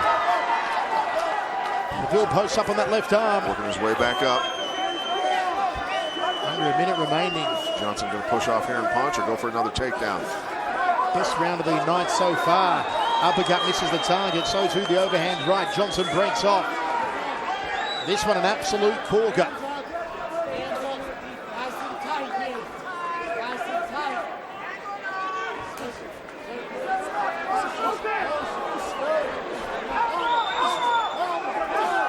Elbow from LaVille. Johnson landed one also. Beautiful knee to the belly button, crossing elbow from Simpson. Muay Thai clinching knee, tries to fold him in half like a piano accordion. Johnson drops down, hacking elbow to the shoulder from Simpson. Dragging takedown. Staying after him. What a round. This is splendid. Going for the choke. Too late though. Bell's going to sound. There it is. Round of the night so far.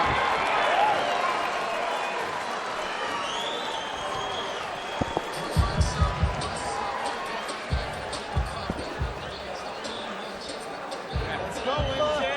You're good, baby. Let's get our composure now. Few calories burned in this first round. Simpson, nice skip kick up to the head, caught with the foot. Ideally want to hit with the shin bone on that. And then Johnson pouring it on strong. I think the difference here is Johnson's commitment to continue punching after Simpson would stop. Landed that nice right hand and dropped him there.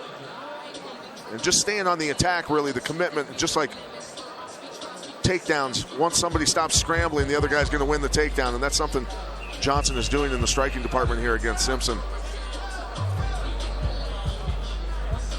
They went at it. Tremendous action. Do you have it for Lavelle Simpson, or do you have it for Matt Pretty Hair Johnson?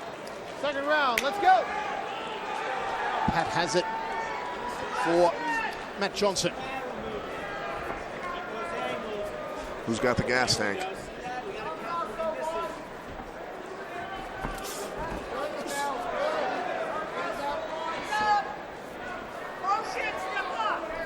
Simpson really needs to be getting in, landing his techniques, and getting back out. Stop the slugfest with a guy who wants to slug with him.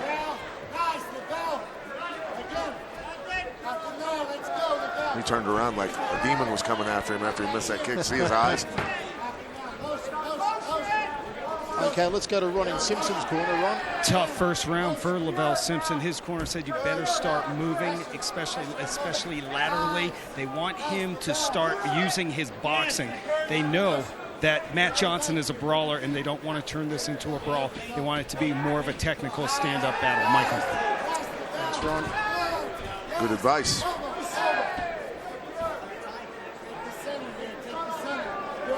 Lavelle's corner saying take the center. Nice job stepping off to the side after he threw his combo. Double hook right hand, second right hand, pop Johnson on the kisser. See, he's staying in there a little bit too long in my mind, and he's not moving his head after he's done throwing. You got to expect stuff coming back the other way from Johnson. You know it is. So you already know you got to move your head after you're done throwing. For an overhand elbow on the income there, did Lavelle Simpson. Got a little bit of Muay Thai styling about it.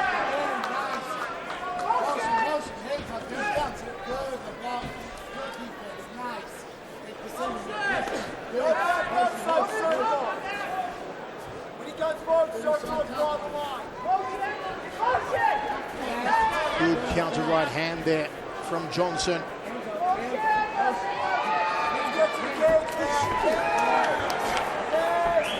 Overhand elbow. If that had connected, would have been a headache maker for sure. Outside leg kick. Simpson doing a good job this round of attacking that lead leg. Skating off to the side again. Nice work.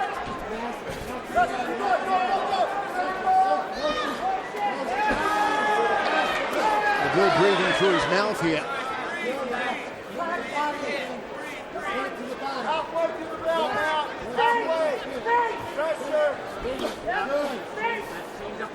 He was asking for the 1-2 from Simpson. That's what he gave. That almost took out the ring lights.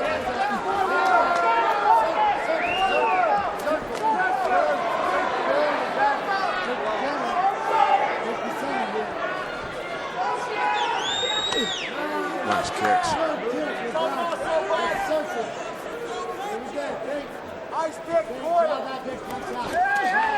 Big counter right hand from Lavelle. Oh, the uppercut there from Lavelle was higher than half our audience here. Well, that's one way to enter a clinch. Flying knee.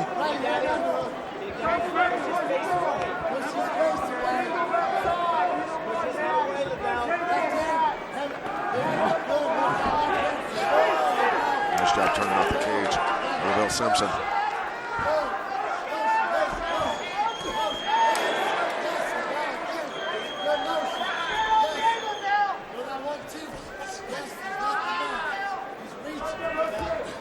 You can hear Simpson's corner saying that Johnson is reaching when he throws that 1-2.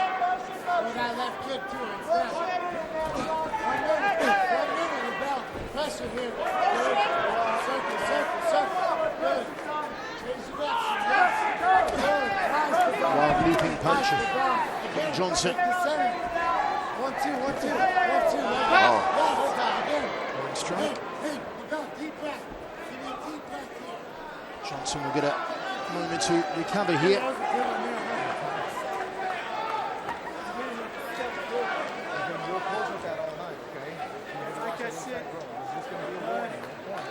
What was the longest time you ever needed to recover from a groin strike, Pat?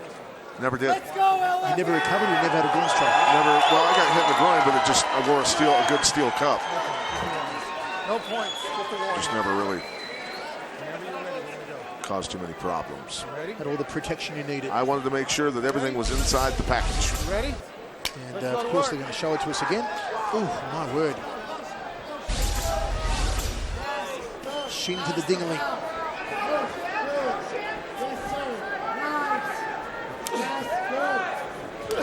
Beautiful outside leg kick from Simpson. Picking off those legs well. Oh, Marvin. He had his weight on that leg, throwing the right hand when he got hit with that kick.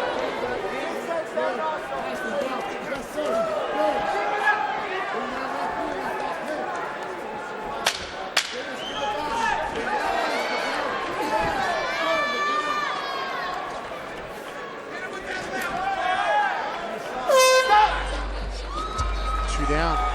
Let us know your scorecard at Chevello Voice, at Pat Miletich, at Artra.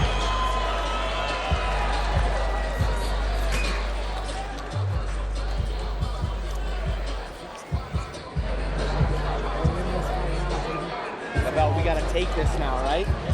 We have to win this round. We got to push harder than him.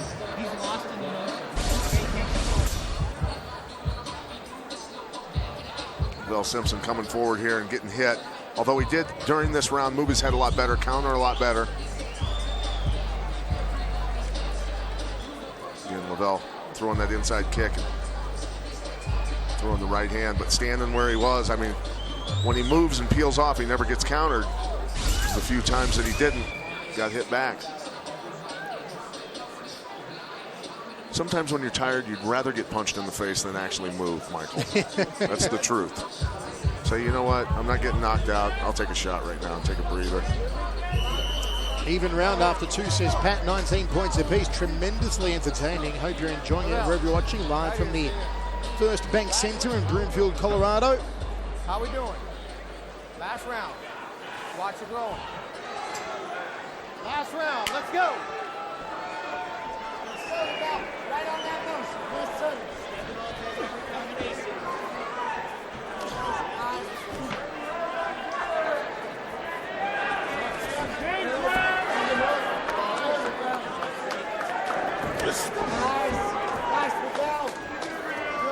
Okay, let's go to Ron Clark with the Wild Man. Thomas Denny told his fighter, Matt Johnson, he wants more pressure. He wants him to put him up against the cage and then take him down, ground and pound, and finish him. Guys. Thanks, Ron. Outside leg kick from Lavelle Simpson. Those low kicks are starting to take their toll. Johnson reacting a little differently now after he gets hit in that leg. Johnson looking for a takedown. This is the third and final round. What has been a back and forth battle. Snowy night in Broomfield.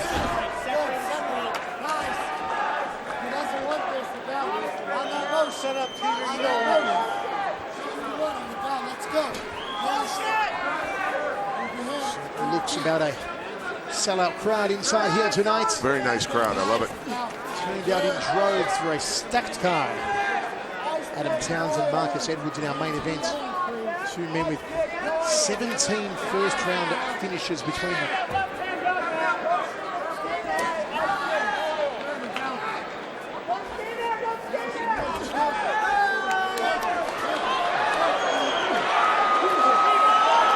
Big, heavy artillery here from Matt Johnson. Landed a series of good punches. Good Muay Thai clinch. Lavelle on the back foot now. Here comes Johnson. Lavelle, blood spewing out of his nose. Big right. And he's stuck him with that right hand. Lavelle's not done yet. Johnson, Muay Thai clinch. Let's go with it now. There's one from Lavelle. Fight of the night so far, no doubt about it. And they are really pulling it on here in the third. Both showing great gas tanks, conditioned. Fighting hard this whole entire fight. Gobs of Lavelle's blood from his nose. The judges are seeing Johnson winning this round, though, right now. Not setting up his low kicks with his hands, and he's getting countered. Hurting bad. His nose is broke, Mike. A bloody Johnson, a broken Johnson, stumbles momentarily. Beautiful knee, smack bang to the sternum. Johnson with a crossing elbow, gets clipped by a left hook, and now the blood from his mouth, the blood from his nose. Single leg from Johnson, but should he have stayed standing, Pat? I think so, yeah. He's hurting him. Look at the blood dripping from the nose, from the mouth of Laville Simpson. It's worth the attempted takedown, but now that it's not working, come back up, push off, start punching again. My word, can Simpson take a knock? A lesser man would have gone down, but not Laville. His beak is hurting him, buddy. Oh dear, his nose is busted wide open. He can't breathe through his nose, it's all through his mouth. And makes him more susceptible to a knockout. And can Johnson find one? Big right hand from Laville. Johnson's got some damage under his right eye. He is bleeding too. His entire face is damaged, Michael. Puffy. But he's got the lungs and the willpower. I mean, he just keeps coming forward. How Johnson has maintained his man bun is extraordinary. Laville comes forward hoping for a slicing elbow. This is a Donnybrook in the final round. The final minute now. Oh, Good that hurt step him. across outside leg kick. That low kick hurt him. You could see him pause after that landed.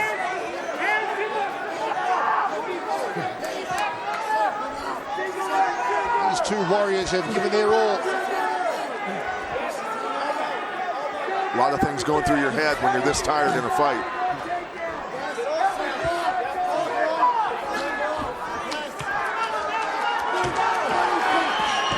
Johnson charges across.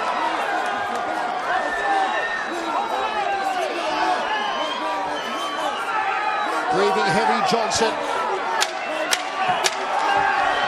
Simpson throws a rib kick. The crowd on their feet now inside the first bank centre. A standing ovation.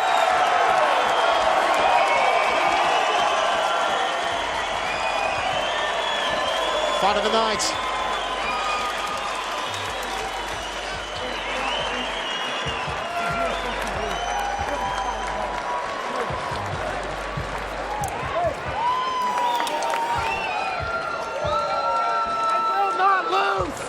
I will not lose!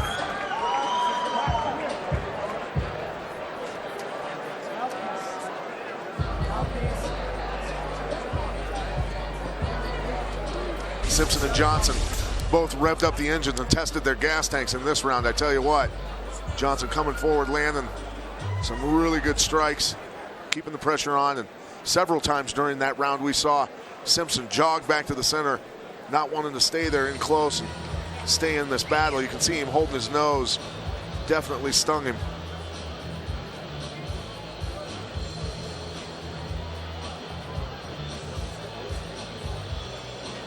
Beautiful, a lot of torque on those knees. Exploding into him with Simpson.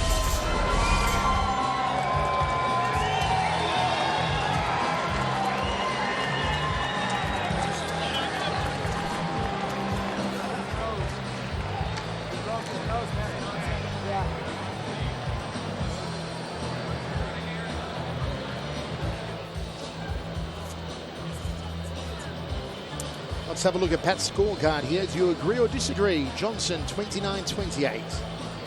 Great fight. Yeah, that round was close. I just felt Johnson edged him out there. Did more damage. Wow, count the cuts on the face of Johnson. Big cut on the left eyebrow. Your sunglasses are going to come in handy for the next few days. Johnson, blood. His tongue, nose, cheek. A couple of sheep growing in the nose there of Lavelle Simpson. Let's go to Mike Kendall. Ladies and gentlemen, after 3 rounds of professional mixed martial arts, we go to the judges' scorecards.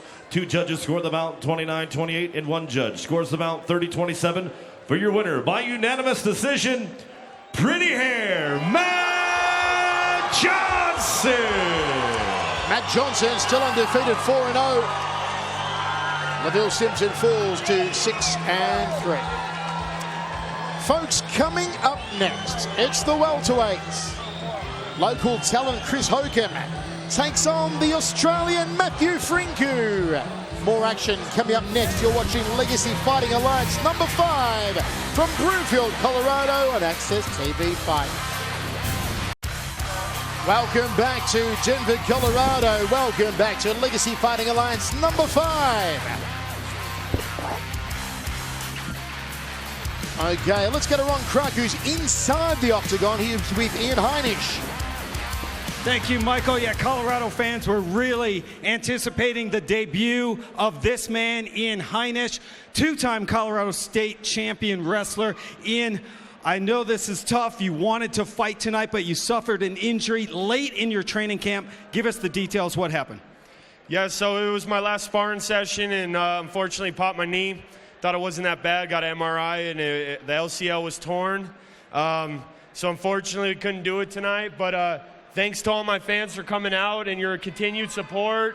You guys are the best. I thank all my sponsors. But I do have some good news tonight. Yeah, it sounds like the injury wasn't as bad as expected. When do you think you will make that LFA debut? So I'm going to make my LFA debut April 21st in Pueblo, Colorado. I will be the main event. So please, guys, show up, show your support. I want to thank all my sponsors. I appreciate you guys. Without you, I couldn't do this. And Lucas, 2 more months of training, baby. Let's do this. All right, we've got the matchup. Lucas Rota and Ian Heinisch. Going to be great. Ian, thanks for the time. Michael. Thanks, Ron. Okay, coming up now, an international contest. It's Australia versus the USA. At welterweight, as Matt Frinku takes on Chris Hokum.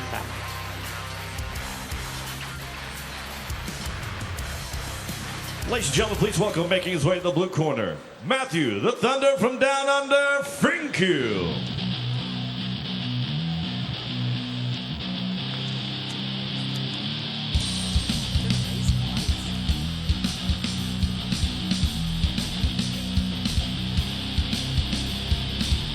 Matt Frinku from the Gold Coast in Australia now trains out of Tempe, Arizona at the Arizona Combat Sports with Trevor Lally. 5 wins by knockout, 3 by sub, 1 by decision, 1 loss from sub, 1 loss by a TKO. Comes in off back-to-back wins over Freddie Contreras and Dano Marcus Moore. Last time he lost was to Abubakar Nurmagomedov. Matt Frinku knows his opponent Hokum is one tough customer. Says he plans to weather the storm, pick him apart, avoid the wrestling, create distance, land body shots, and throw the head kicks. He's a kickboxer, Frinku, very talented one at that, and also a blue belt in BJJ. Yeah, you being an Aussie, Mike, and all the Muay Thai and kickboxing matches you've called down in Australia, you know that Australians really definitely have that kickboxing and Muay Thai deep within them. And he comes from the heartland of it, the Gold Coast, Australia. Produced the likes of course, John Wayne Barr and many other global superstars of Muay Thai. Let's see how the Muay Thai Matthew Frinku holds up here tonight against the very tough Chris Hokum.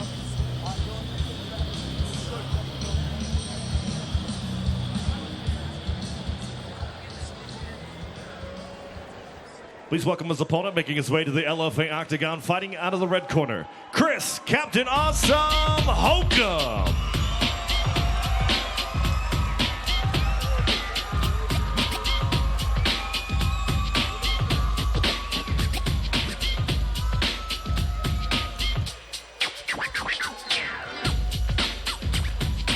The man they called Captain Awesome, Chris Hokum, from Fort Collins, Colorado, trained by Ryan Schultz. 5 wins by sub, 2 by TKO, 2 by decision. Has lost 3 times by sub, 2 by decision. Here we see the last 5 fights for Hokum. Back-to-back wins over Hayward Charles and Josh Kavan. Losses to Ian Heinisch. We saw him just before, interviewed by Ron Kruk, and James Nakashima. purple belt in BJJ. Started training in 2006. Wants to put on a show tonight. Says he plans to open up his striking on Frinku. And his coach, Ryan Schultz, very tough guy. Had a very good career in mixed martial arts. Was a star in the IFL, made it into the UFC. Just a rugged, tough wrestler with heavy hands. So I'm sure that he's worked this young man on his wrestling and grinding a lot. Let's look at the tail of the tape for this matchup. Australia versus the USA. Experience very even. The American is 8 years the elder, gives up the height to the Aussie. The Aussie's got it in the reach, and Frinku is 1 inch longer in the legs. Ladies and gentlemen, this is the LFA 5 feature fight of the night. It is scheduled for 3 5-minute rounds in the LFA welterweight division, brought to you by Headblade. Introducing first, fighting out of the blue corner. This striker, jiu-jitsu style fighter, stands 6'1", weighed in at 170.8 pounds. Holding a professional mixed martial arts record, 9 wins, 2 defeats, with 5 wins coming by way of knockout, 3 via submission. Training out of Arizona Combat Sports and fighting out of Tempe, Arizona by way of Gold Coast, Australia, Matthew the Thunder from down under, Frinku. His opponent across the cage, fighting out of the red corner. The striker, catch wrestler, standing 5'11", weighed in 173.4 pounds. Holding a professional mixed martial arts record, 9 wins, 5 defeats, with 5 wins coming by way of submission, 2 by way of knockout. Training out of Trials Martial Arts and fighting out of Fort Collins, Colorado, Chris Captain Awesome Hoka. Your referee in charge of the action is Tim Mills. Okay, gentlemen, I gave you instructions earlier tonight. I know this will be a clean and fair fight. Protect yourself at all times. Obey my commands at all times. Questions out of the blue corner. Questions out of the red corner. Touch them up. Let's fight. These two big welterweights tower over referee Tim Mills. The Australian, Matthew Frinku. The American, Chris Hokum. 3 rounds of action. Set to get down. Fight! Frinku will try and keep the fight on its feet for as long as he can. Jabbing early out of southpaw stance. Jab cross there from Frinku. Solid left.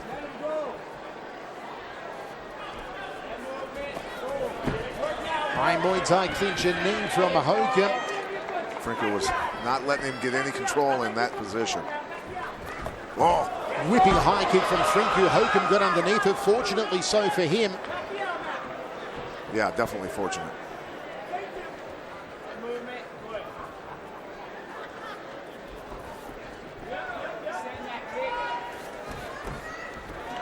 Beautiful little popping knee on the inside there from Frinku and shoves off Hokum. With a little sweep to the ankle there to off balance him.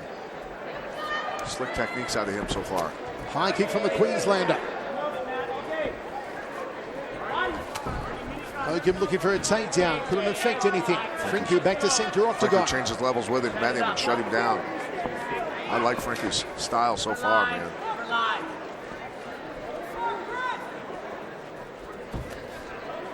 Pouring with the jab to set up the left cross.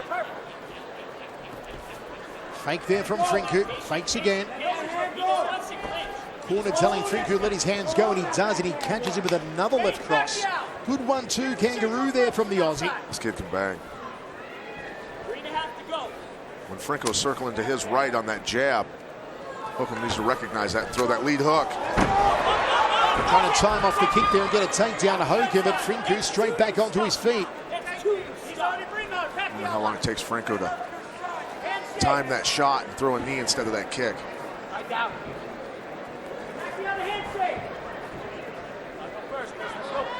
Frinku on the balls of his feet. Hokum a little more flat-footed. Big left hand again from Frinku. There it is. He called it. He hurt him. He hurt him. He hurt him. He's not liking this. Hokum needs to find a way to get this to the ground as Frinku pounds to the body. Anybody that says that jabs are not effective in MMA, I hope you're watching this fight. Frinku slings to the inside thigh, almost spread his legs out on that one. Halfway through the opening round, it's the Australian with the upper hand in the striking. Downward elbow, tried to lop his ear off, Chopper Reed style. He cut him. He's bleeding right now, Mike. He is cut. Nice hacking elbow, worked.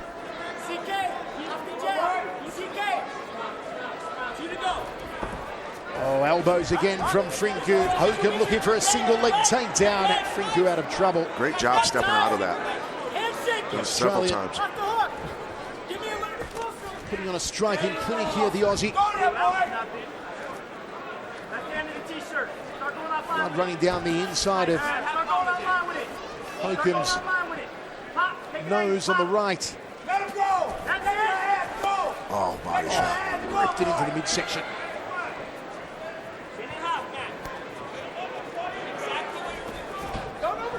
Hands around the waist, just faking and feinting here, Matthew Frinku.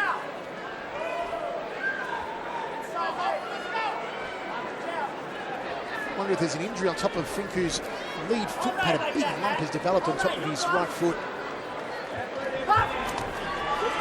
Kicked into the elbow before. Yeah.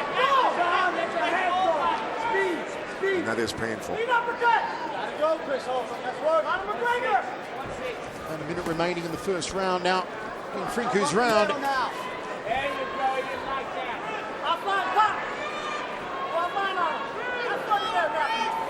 I'm telling Hokum, you need to flurry your way in and get a single or a double and get this fight to the ground, because this isn't going to be pretty if this continues. Frinku throwing punches from every angle he could imagine. They're going to headbutt eventually by the way they're clashing. Blood just drooling out of the nose now of Hokum. What a bloody night we've seen so far here at LFA 5-pack. Yes, we have. Chopping elbow again from Frinku. It's a roundhouse into the ribs. Touch his lead hand, work that body. 20 seconds left. Stop it. Stop it. Lead hand touch. Good counter there. Fabulous round from Matthew Frinku. Hokum learning some rough lessons in this first round. Hokum's going to go back to his corner with a bloodied face and a banged up body. Stop beside him.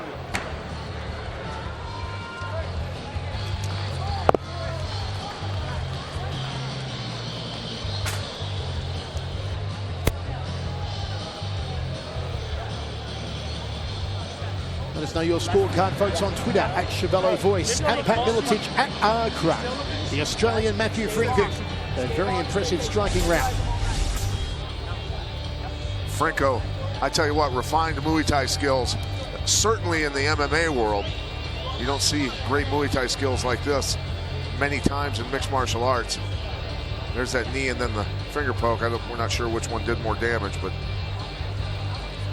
I'm sure the knee didn't feel good either. Even though they have sellout crowds when the UFC heads down under once or twice a year, Muay Thai is still the predominant combat sport down under for the volume of shows and the quality of fighters they produce. Matthew Frinku 10-9 in the opener.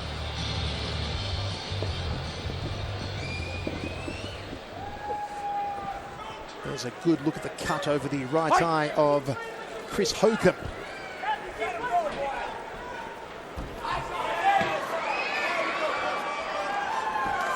Good right hand there from Hokum. Hokum's got to turn this into a brawl. He cannot sit back and allow this Aussie to pick him apart like the first round. Head kick. Okay, let's go to Ronan Hokum's corner. Well, Ryan Schultz was very vocal in that corner, Michael. He said, get to work, boy. It's time to let the hands go and open up. Look for Hokum to start firing. Thanks, Ron. Trying for a takedown here, but couldn't affect it. Good escape work there from Frinku. Hokum gritted his teeth. You can tell he was perturbed by not getting that takedown. He was in fairly deep, but you got to keep driving on takedowns. Got to wrap him up. Frinku goes down the center corridor with that left cross. Got him against the cage. Chopping elbow. 2 in a row from Frinku. And here's looking to flay the face of Hokum. That right eye of Hokum has taken tremendous damage. And they've been from the elbows.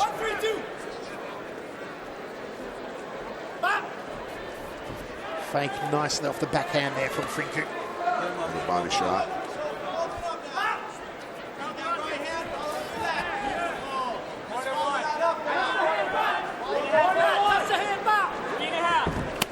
High kick again. Hokum's got to get off the cage. That's where Frinku will slice him.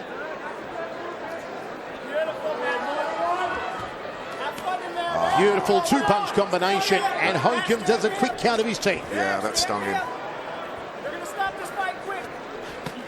And again, left cross, snappy jab, lead hook. Great fluency.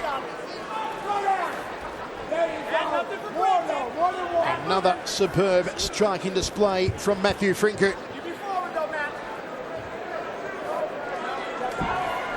Handshake him and he backs up like that. Every time he backs up like that, handshake. In and out, Matt. Go. Hokum's corner are telling him to go first because he continually eats the jabs of Frinku. Look at that. Jab 2, kangaroo again from the Aussie, lighting him up here.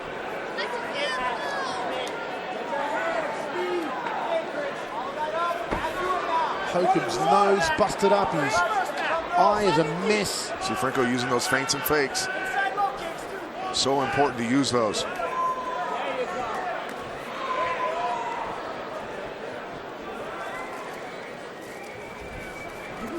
Oh, he tried for the uppercut elbow. Frinku measuring. Is it going to be a left hand? It is. Rips it to the liver.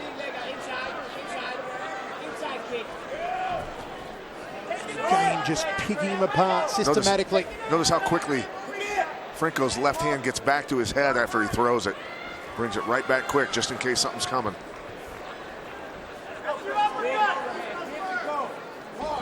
Beautiful jab between the eyes. The inside, the right side of the nose of Hokum is an absolute monstrosity. I just got elbowed by Jim, our cameraman. Jim Van Rankin practicing some Muay Thai and pat as he passes us by here. Frinku's gotten him in the mood. Checking for blood. Oh, look at the jab. Nice. Jab 2. All set up with the feints. Hokum's corner is saying, let it go, turn it into a fight. I'm moving back. Yeah, boy is being picked apart and broken down and showed up here.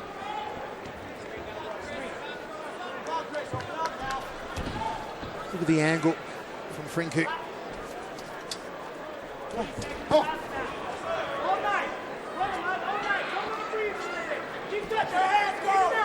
Oh, the downward elbow. Desperation double. Oh, you just spat blood all over Frinku. That's what Frinku said to him. He goes, you spat blood over me, bro. And now he points at the ref, goes, watch what I'm about to do to him. He's going to light him up right now. Frinku, we've got to get a shot. Is he hurt? Frinku got knocked by that one. Got to get a shot between rounds here of Hokum's nose because it is a mess, an absolute mess from the elbows of Frinku.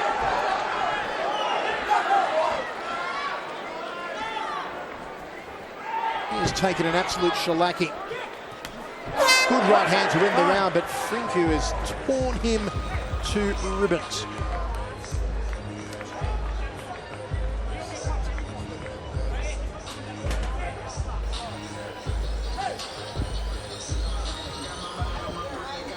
You need to throw now.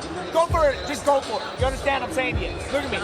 Reckless. I need you reckless. So the other side of the nose we want to look at that David Maldonado is going to work on. Frinku putting on a striking clinic. Watch this. Shooting those elbows down the middle. So confident in his striking ability. And with that jab and the feints and the fakes, Hokum's really never able to get in close enough to get in on a good shot. In terms of takedowns and wrap him up and put him down on his back, he's shooting from way outside. Frinku able to respond to those and defend them. Look at that, David Maldonado going to town. Frinku's been using the old Voldemort technique, trying to take his nose off. Hokum looks like he got in a knife fight. Round 3, gentlemen. Mouthpiece. Mouthpiece. Hey, do it. Fight. Crocodile Dundee taught you anything, Pat, don't get in a knife fight with an Aussie. Yeah, no doubt. That's not a knife. This is a knife. Let's go to Ron in Frinku's corner. Trevor Lally, what a performance by your fighter so far. What'd you tell him in between rounds? Not to get too cute, you know what I mean? Like, he's doing what we said. We took this fight on 3 weeks' notice. We knew the kid's tough, so we're going to tenderize him. If he falls, he falls. If he doesn't, he's going to put on a good show anyways. Is he doing anything wrong at this point? He's letting this guy come back a little bit, like see how he's coming forward. I'd rather have Matt go forward. But no, you know, this is a great fight for Matt. He's having fun. Again, 3 weeks' notice at Elevation, and he's putting in a performance like this against a notably tough kid. I'm very proud of him. Great stuff. Thanks, Trevor. Good review there from the coach, Trevor Lally. Frinku too slick, too fast. Too many combinations. The options in the striking.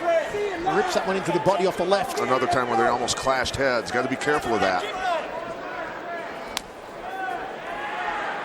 Has Hokum got anything left here? Can he pull a rabbit out of the proverbial hat?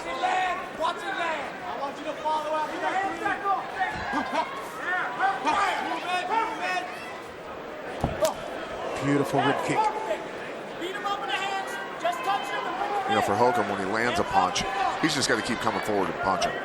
Punch his way in, set up his takedowns, try and get this to the ground and get a submission. See, he stops punching. Stops punching. Throws 1 or 2 at the most.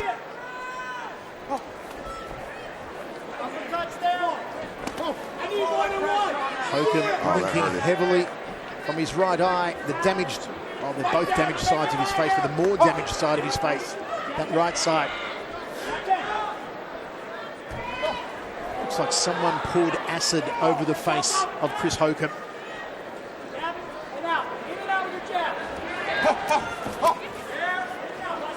Beautiful jabs, feints, fakes. Look at that.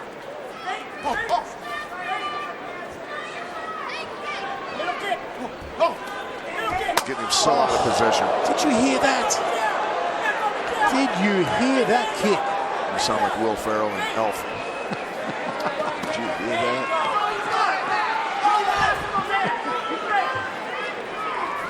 No, it's all the feints and the fakes that are setting everything up. It's beautiful.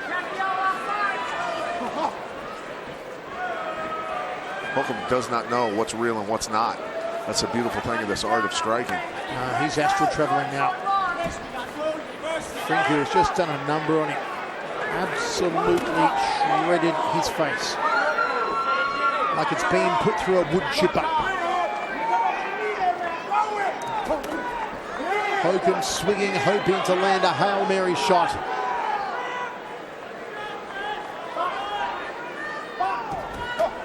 Frinku's trying to decapitate him.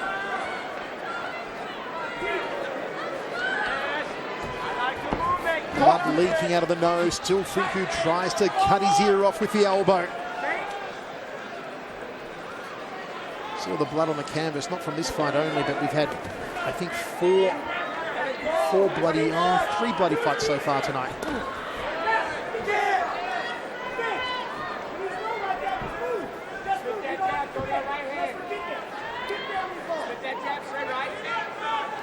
I'm just sitting back watching this. This is a work of art. 3 weeks' notice. What a display from the Australian Matthew Frinku.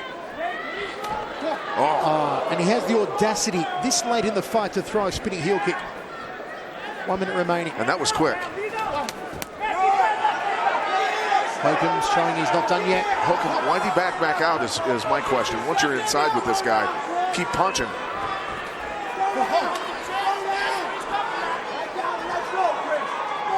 Hokum's got to go for broke here. 35 seconds on the clock now. Hokum needs to find something. Frinku has toyed with him. Toyed him. Tooled him. And now he's about to sign the ownership papers. Stuck him with that left though. Good left hand from Hokum. Maybe his best punch of the fight. Hokum not going quietly into the night. This is what he needed to do the whole fight. Left his run too late though, Chris Hokum. And he gets dropped just before the buzzer. A superb effort from the Aussie. Should take a clear-cut win here. And Holcomb is a damaged, broken man. Hey, got to hand it to Holcomb, man. He stuck through that fight, going for broke at the end. You did great. That is one tough Aussie, buddy. How's the hand? Broken?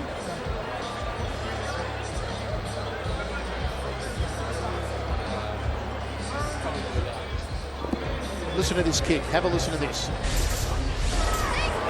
Little kick. Little kick. And here they are. Holcomb trying to go for the knockout here. Got to hand it to him. A lot of heart. Took a lot of abuse in this fight. Takes that left hand and down he goes at the end of the round. Beautiful striking display by the Aussie. This scorecard could be nothing other than 30-27, maybe even 30-26. There it is. Pat's given the 10-8 final round to Frinku. It can be nothing but those two scores. Brutal display, man. Holcomb's going to go back and watch this and learn a lot about what not to do. And watch his opponent and see how he was dissected and picked apart. Feints, fakes, the movement, fluency, everything. Oh, the face on Holcomb. Looks like they did an autopsy on him. Okay, let's go to Kendall. Ladies and gentlemen, after 3 rounds of MMA, we go to the judges' scorecards, and all 3 judges score the bout. 30-27 for your winner by unanimous decision, Matthew Thunder from Down Under, Frinku. The Thunder from Down Under, the Aussie Matthew Frinku, now 10-2, and he's going to have a yak with Rovan Ronnie Clark. Matthew Frinku, to say that your striking was on point tonight would be an understatement. Effective jabs, incredible elbows. Could you have fought a better fight tonight? Yeah, I really could have fought a better fight. I shouldn't have got touched. I had a 3-week camp for this. He's been preparing for fights for 2 months. I took this on short notice. Sean Shelby, look at this guy. I'm up here at Elevation doing this on 3 weeks' notice. I'm doing this for my country. I'm doing it for Australia. An incredible performance for sure. Though you set up some of those strikes by using those fakes. Let's take a look at some of the highlights. Talk us through this. You know what, dude? Well, right here, I'm entering my jab. I'm measuring the distance. I'm looking for that one big shot. We always measure before we come in. We never lunge in. A few times I did at the end of round 2 and 3. I got hit with shots I really shouldn't have got hit with, but you know what? We come back, we learn. Did you think you had him finished at one point? You know what? He was a tough guy. Yeah. I mean, I was hitting him with some shots right at the end of the fight. You saw that I dropped him, but hats off, man. He was a tough guy. I mean, I was a little angry. He missed weight by 3 pounds. I mean, we all work hard. We all cut weight. We all suffer. So, you know, it's not fair for him to not be able to make weight. And I just want to say thank you to my family, my wife. I miss my little baby girl. I can't wait to see her. She's 11 months old, Everly. I love you so much, baby. It's her birthday soon. My team, ACS. Thank you, LFA. LFA, you guys put me on. You guys are the best. I appreciate it. Well done, Matthew Frinku. Guys, this cage is absolutely destroyed. I don't think I have ever been in a more bloody cage, Michael, than tonight. Back to you. Thanks, Ron. Make sure you don't slip over up there, Rover. Okay, here we go, folks. Coming up after the break, it's time for the co-main event. Undefeated Corey Sandhagen takes on the pretty boy, Jamal Emmers. It's LFA 5 who will return its Access TV. It's in Broomfield, Colorado. We may call it the Blood Center tonight. It's LFA 5. As Ron Kruk was saying to me between the break there, this may be the bloodiest night of fighting he has ever attended. They've just finished cleaning off the cage mat during our break in preparation for this one. Jamal Emmers versus Corey Sandhagen in our co-main. Let's go to Mike Kendall. Ladies and gentlemen, it's now time for the co-main event of the evening. Tonight's LFA 5. Please welcome, making his way to the blue corner, Jamal Pretty Boy Emmers.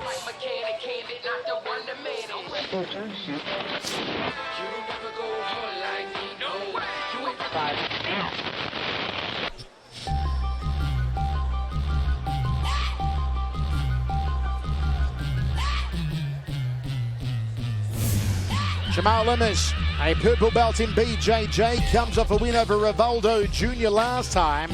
Before that, the loss to Thiago Moises. The wins over Ray Chervers and Merwin Rivera. The loss to Crazy Ray Trujillo.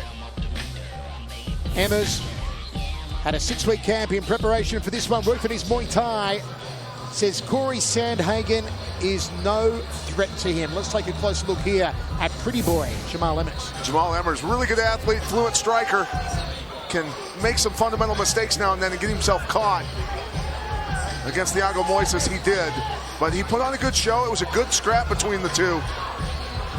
And I just think that as he cleans up his fundamentals, he's going to be a very, very dangerous guy, or I should say even more dangerous, because he's already a pretty dangerous kid. Well, the blood continued to flow.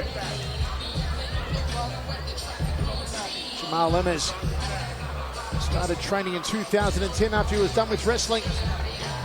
Short career has been a very good one so far. Please welcome his opponent, making his way to the LFA Octagon, fighting out of the red corner, Corey Sandhagen.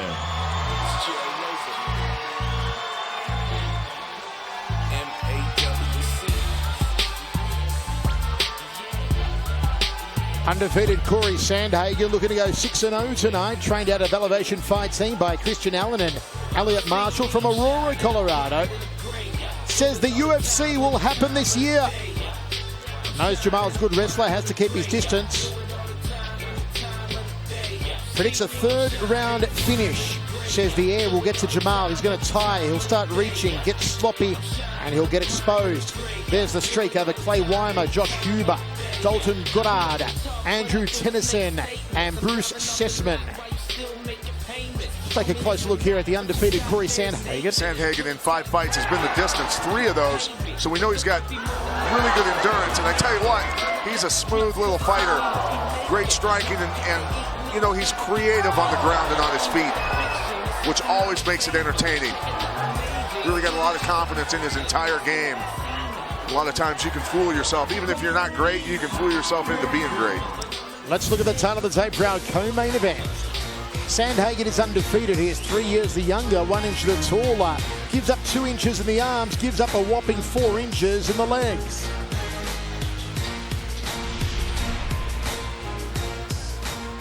Ladies and gentlemen, once again, this is the co-main event of the evening and is scheduled for 3 5-minute rounds in the LFA featherweight division, brought to you by Brothers Barbecue. Broomfield, Colorado, are you ready? Introducing first, fighting out of the blue corner. This wrestler, kickboxer, stands 5'10", weighed in at 144.8 pounds. Holding a professional mixed martial arts record, 10 wins, 3 defeats, with 3 wins coming by way of knockout, 2 via submission. Training out of Pinnacle MMA and fighting out of Redlands, California, Jamal Pretty Boy Emmers. His opponent across the octagon, fighting out of the red corner, is a wrestler, Muay Thai style fighter, standing 5'11", weighed in at 145 pounds. Holding a professional mixed martial arts record, 5 wins, 0 defeats, with 2 wins coming by way of submission. Training out of Elevation Fight Team and fighting out of Aurora, Colorado, Corey Sandhagen. When we begin, your referee in charge of the action, Tom Johnson. All right, gentlemen, we went over the rules earlier. I want a clean, fair fight. Listen to me at all times. Protect yourself at all times. Corey, any questions? Jamal, what about you? Touch gloves. Let's do it. Sandhagen very lively. Jamal Emmers very relaxed. Sellout crowd inside the First Bank Center here in Broomfield, Colorado for LFA 5, our co-main event here. Corey, you ready? Fight! Sandhagen, can he stay undefeated? Fakes early.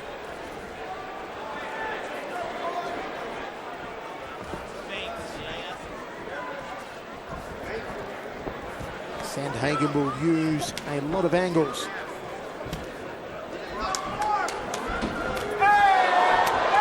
Quick. Emmers locking him up. Oh, powers him down to his back. Beautiful.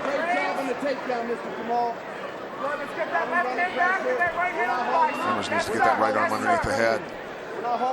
It's almost like a hook where your opponent can't move away from you and scoot his hips. Thanks to Nick Kalikas, the closing odds on this one. Sandhagen at -150. The comeback on Emmers at +110.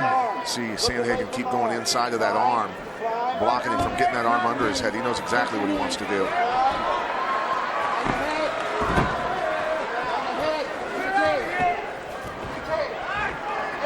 Emmers hoping for another takedown.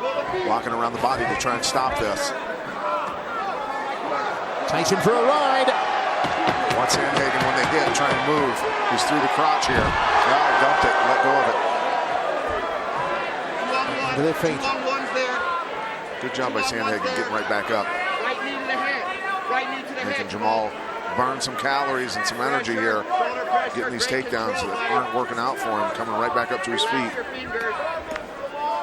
Inside the knee. Inside the knee. Inside the knee. Good pressure. Sandhagen glances towards his corner. Start circling around. Get in front of him, go to position A. Get in front and go to position A. Sandhagen. Jamal's trapping that arm against his body. Now he digs that underhook in. Go to B. You got D. You got D, not straight. See if he hits a crotch lift here. Nope. Hips under, you can suplex.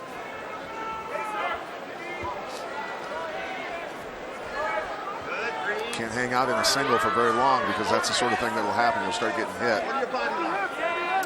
I think Sandhagen may try and employ the game plan of drawing Emmers into deep water here, Pat. He's not exerting a lot in the first round, and he did say that the more the fight goes on, he believes Emmers will tire out, and that's where he exposes him. Well, at this pace, with Emmers constantly working for these takedowns, he could be very, very correct in that assessment. Emmers definitely doesn't want to be on his feet right now with Sandhagen, you can tell.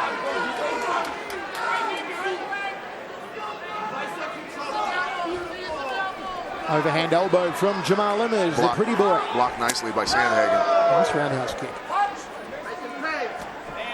Good jab, Sandhagen. Emmers with the right cross over the top. Shot in, couldn't affect. Emmers constantly trying to get in on those legs, but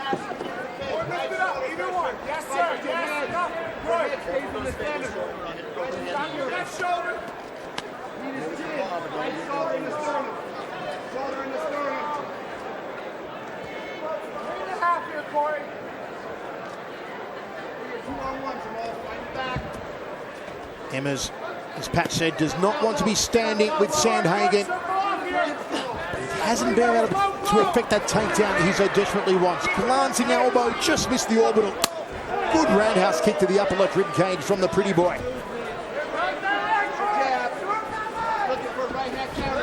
Hopping right hand, Sandhagen, they clinch up center of octagon. Emmers needs to punch his way into these takedowns, get him clean, land in half guard and hold him there for a little bit, secure a position.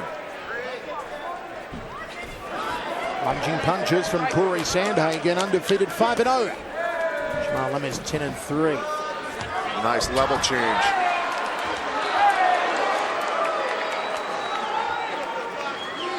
Sandhagen has a really well-balanced game, man. Very, very good. Sweet little elbow just to the beard there. Then turn the knuckles in on the left hook. High check off the leg kick there from Jamal Emmers. 25 seconds remains in this first round. Spinning low kick, Andy Hug style there from Jamal Emmers.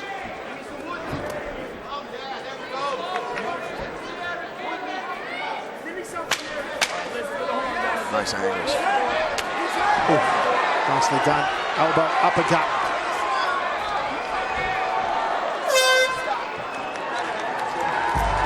Sandhagen looking very impressive in the opening stanza.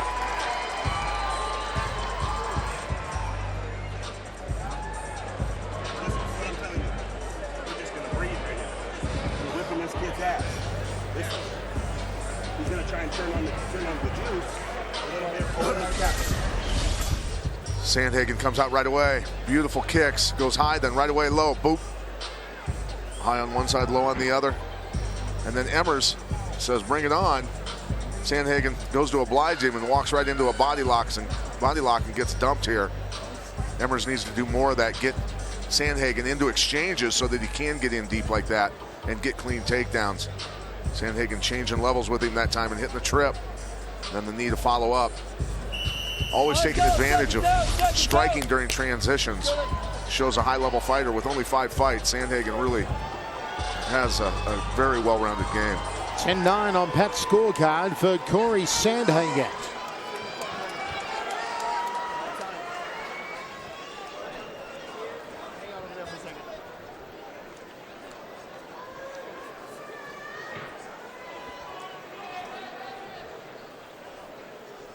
Quick scrub of the water on the canvas. Okay. Let's go to Ron in Sandhagen's corner. Ron. Elliot Marshall, Corey seemed a little frustrated in that first round. What adjustments does he need to make in the second? Just in the beginning of the first round, maybe, right? But then he picked up his timing really well and then started landing everything he wanted to land. No takedowns landed after like the first minute, right? So we've got his timing. He just needs to pick and pull a little bit on the outside, right? And watch, you're going to see Corey Sandhagen. Here we go. Thanks, Coach. Michael. Thanks, Ron.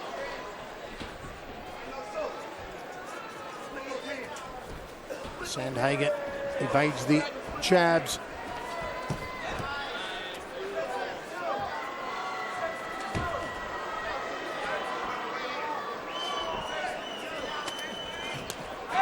Good counter leg kick. The way he reacts to everything coming at him is just beautiful. He's got great instincts naturally. Obviously great training, but I tell you what, you just can't teach instincts. Look at him, he sees punches coming so well, disappearing. Nice head movement. Emmers, nice job with the whizzer, coming right back up.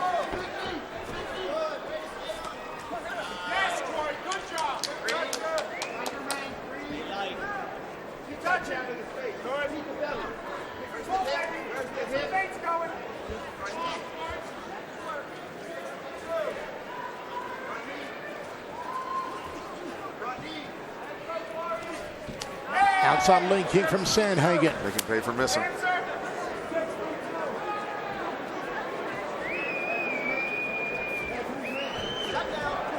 Good counter again. Good, slick. Beautiful to watch Sandhagen.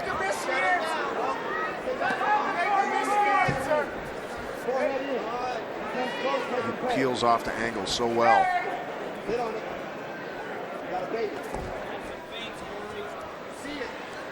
Right there to it tomorrow. Come back. Put those hands. Put those hands. Put those hands tomorrow. Stay on it. And he's really powering up those punches, but Sandhagen too elusive here. Well, Emmers loading up a little bit, which is makes it a little easier to see and get out of the way. Work them elbows like this. Cover and go.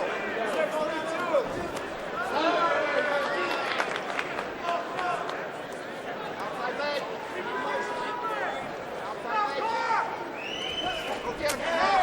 Pat, when you were coaching, did you always advocate that speed was more important than power? Well, I mean, my mentality was speed kills, right? They don't see it coming, I can punch. You know, if I don't telegraph punches or kicks, I can punch and kick half as hard as I really need to knock somebody out. Use a lot of diversion, a lot of feints and fakes. Hit them with something they don't see coming, I can tap them and knock them out. So definitely speed is more important. The power comes with adrenaline and getting riled up with the crowd and the fight. That'll just happen. Speed's more important, definitely, though.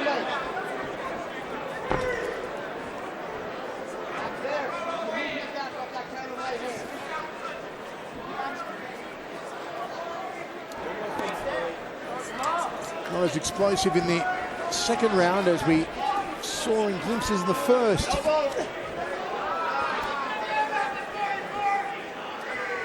Emmers is landing in this round, though. Sandhagen needs to pick up his pace. More feints and fakes, put the pressure on. Emmers coming forward way too much.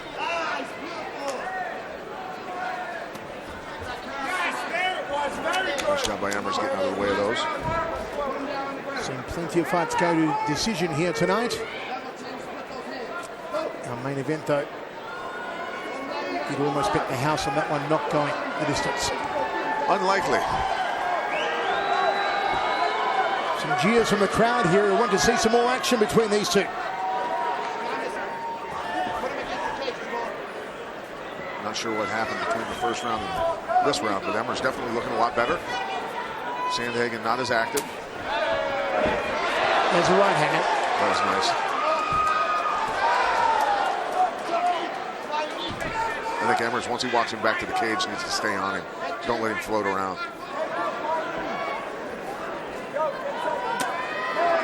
Follow up.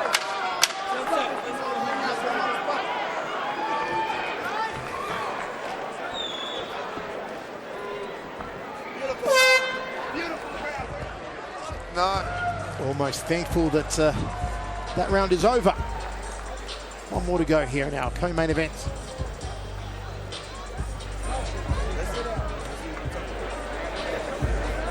You hear Jackson's horn? I need to take that. Yes, sir. I need you to put him against the cage. And I need to take them off the cage. I need it out in the middle. The middle's there. Okay? Even? I don't know. I want you in. Listen, long time close. I need more volume. What's that?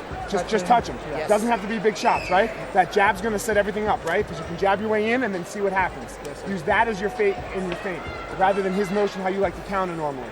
Does that make sense? Yeah. Okay. You're reading him. You're finding his timing. Just score a little more, right? A little more activity. I get this one. 10-9, Emmers even fight after 2 sets, Pat, going into the third. Emmers coming forward that round, landing shots.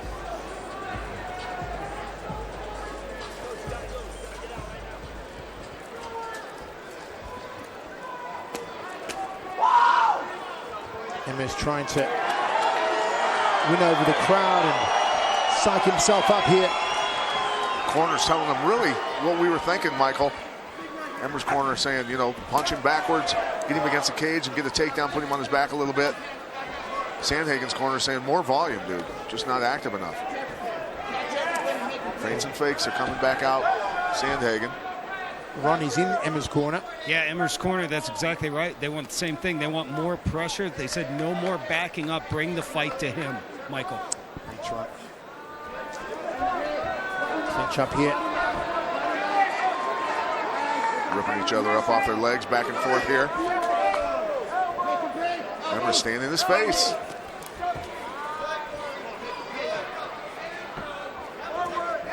Good left hand there from Sandhagen, caught him.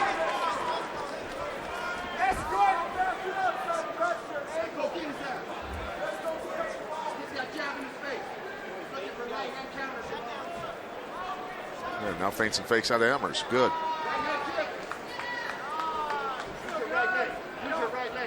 Use your right leg.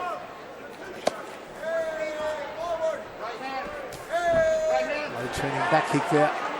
Gave your back up. You got hit on during the transition. Not Sandhagen's fault there. Turning back kick to the thigh was the technique that Andy Hood used to knock out Mike Bernardo to win the K1 Grand Prix back in the late 1990s. And that last spin kick, that the heel of Emmers skimmed right past Sandhagen's chin.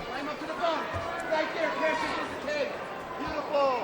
Find the bicep with your left hand. Take that right hand. Find this bicep with your left hand. There, knees to the legs. At least get some points scored out of this.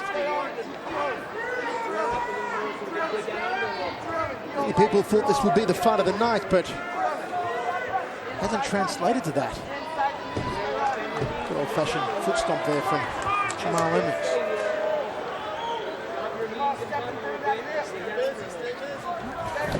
Oh, nice. Right to his back. Sandhagen protecting. Emmers needs to get behind the arms.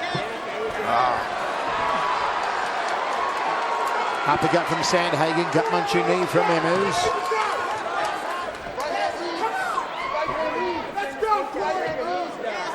Sandhagen almost looks fatigued, Michael. And he was the one who thought that Emmers would be fatigued by this stage of the fight. Good right hand. Stuck him pretty well with those. That jump, that lazy jump, dangerous to do that. Turning back kick to the thigh again from Emmers. Emmers just needs to keep the pressure on the box. Come forward. Sandhagen's not effective right now when he's going backwards or on the defense generally. Let's go. You want it. You want it. Let's go. Turning back kick again, that one to the inside thigh. Nice, Campbell. Let's go. Sandhagen's corner, a lot more pressure from him. 1 minute 40 left in the fight. Neither guy able to capitalize really off their takedowns. There, Emmers finally sinks him to his back in his guard here. Need to turn him away from the cage because Sandhagen's so good at wall walking. Get your back to the cage. At least get to half guard. Come on. We gotta get her back to the cage. We gotta get up. You're right here. You're right here. Emmers needs to stay busy here to keep this on the ground and burn the clock and win this round and win the fight. Push that knee down and step over.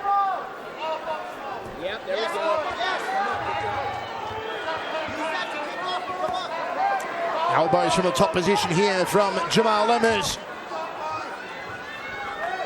Sneaky elbow.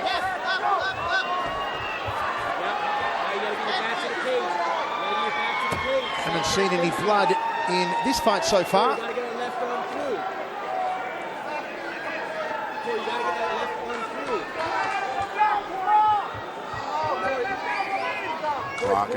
Clock is moving. Sandhagen better get to work to win this round. I mean, big time go to work. Right knee to the head. Right knee to the head. Right knee to the head, Jamal. Right knee. Right knee to the head. Knees are hitting hard. Foot stomps there from Emmers. Final seconds of what was a very underwhelming co-main event here. And we go down to the judges. Did Emmers do enough to edge it and put the first blemish on Sandhagen's record?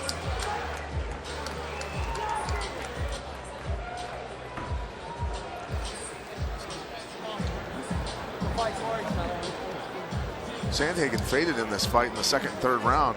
Interesting. Felt that his conditioning would be much better.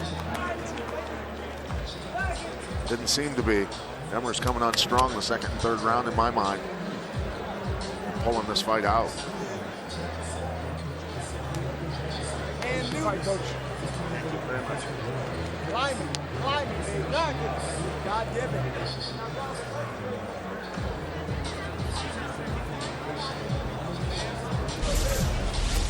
Some of the action as it went down in that third and final round. Sandhagen landing that left hook. Landed a couple punches really in this round. But overall, Emmers stayed a lot busier. There's the takedown off that knee. Those definitely helped him win this round. There's that inside trip, hipping him through. Getting a little bit of a hurry here, taking his back.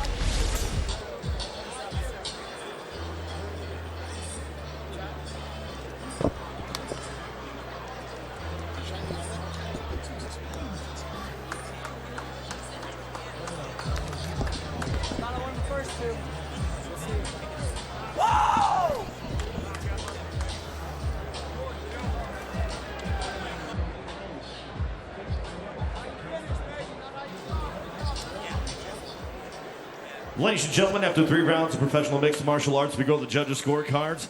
And all 3 judges score them out 29-28 for your winner by unanimous decision. Jamal Pretty Boy Emmers.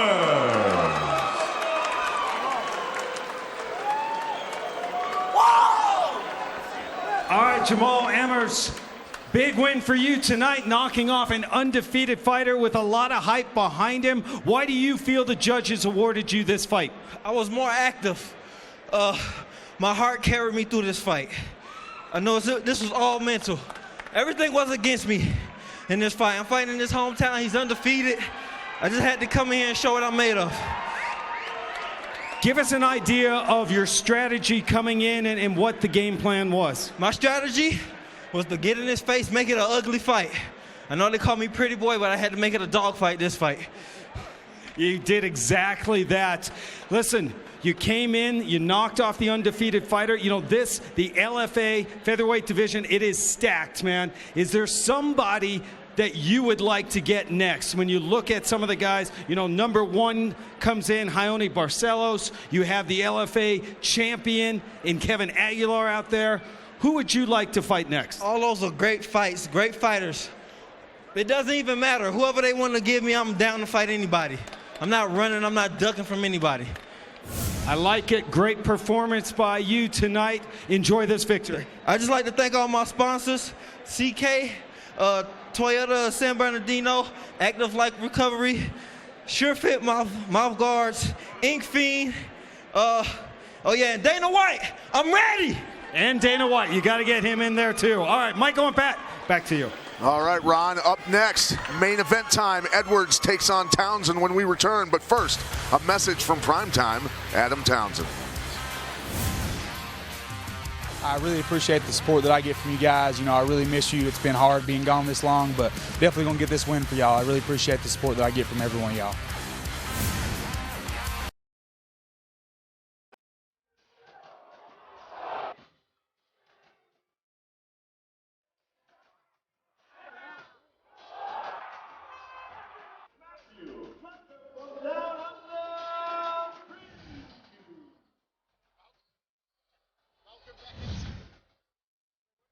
Welcome back inside the First Bank Center here in Broomfield, Colorado. What a night we've seen so far. It's Legacy Fighting Alliance number 5.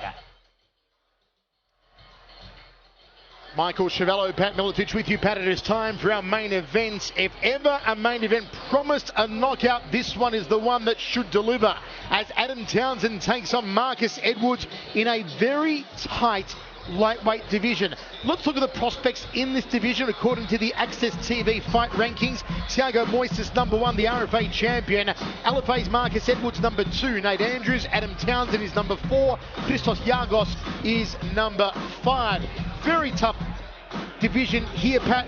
Townsend wins tonight. He could slip into 3rd place, but this is just a stacked lightweight division. Yeah, it is. I mean, all the way through that, even like we talked about below that, you know, down into the top 10, top 12 guys, very tough people all throughout. You're going to have a tough fight no matter who you face out of that group of guys. You know, Pat, often we say this fight promises a knockout, that fight promises a knockout, and they let us down because the knockout doesn't come. But honestly, this one here should end. It shouldn't go the full 3 rounds. Not with Townsend and Edwards. Between the two of them, they've got 17 first-round finishes. Yeah, no, they're both going to be shot out of a gun at each other tonight, going to explode on each other. Look, at altitude, it's going to come down to endurance in my mind, but both guys have the potential to do damage. Edwards has a little bit of the reach on Townsend. Townsend needs to figure out how to get inside. I mean, this is just going to come down to heart and endurance in my mind, and who's got the chin, brother. Another man with endurance at high altitude who's been roving all over the place tonight. It's Roving Ronnie Kruk once again backstage. Guys, Marcus Edwards came to Colorado to train at Factory X, and while he was experiencing success inside the cage, something was missing in his life outside of it. That all changed when he started working at Integrated Life Choices, helping highly functional people with developmental disabilities. Having grown up with an older sister who faced the same challenges as some of his clients, Edwards feels like he has found his true calling in life. Growing up with my sister, she's 6-7 years older than me. I was the youngest, and I slept with her, and I was the one that experienced her having seizures. She needs full attention, care, bathed, clothed. That's kind of what shaped me, and just how kind-hearted she is. That friendship, that bond that you create with somebody, that you're just able to connect. Integrated Life Choices, ILC. We work with developmental disability individuals. I'm a direct support professional. I just help bring them more to their life. So how many times I missed? That's horrible. All the time. Marcus has a connection with every single person we support. He really tailors how he can help them to their specific needs. You got to aim high and far and continue to shoot for that goal, no matter what it is, guys, and you know that? Yeah. He supports me in my everyday living. He supports me in cleaning. He wakes me up in the morning. He supports me with that. He supports me like eating healthy in the morning. In what ways does he mentor you? Like setting the alarm. I have trouble in setting the alarm, and he would come upstairs, tell me, get your stuff, your food, and go. These two guys, especially Michael, he keeps me on my toes. If I'm not paying attention, he'd be trying to wrestle me or take me down. If I can take you in the ring, I can take you in a tattoo. You can't take me in the ring, son. Okay. We already gone over this so many times. With Joe Poor, he's an awesome, gentle giant, big guy, but super kind, soft-spoken. I like to play basketball, and he helps me play basketball. You ever reject some of his shots? Yeah, sometimes I do. I get the swat on him. These guys do a lot more for me than they realize. I want to aspire to be like him, basically, because he's a really good athlete and a really good fighter. I lost sight of where my heart and my soul was, and and that's where I'm at right now. Is I found myself, and I believe that this is going to be an awesome, return me back to the cage in 2017. Tremendous. The crowd giving an ovation for Marcus Edwards, and it is time for our main event. 3 rounds at lightweight between 2 ranked fighters. Marcus Edwards takes on Adam Townsend. Let's go to Mike Kendall to get us underway. Ladies and gentlemen, please welcome, making his way to the blue corner, Adam Primetime Townsend.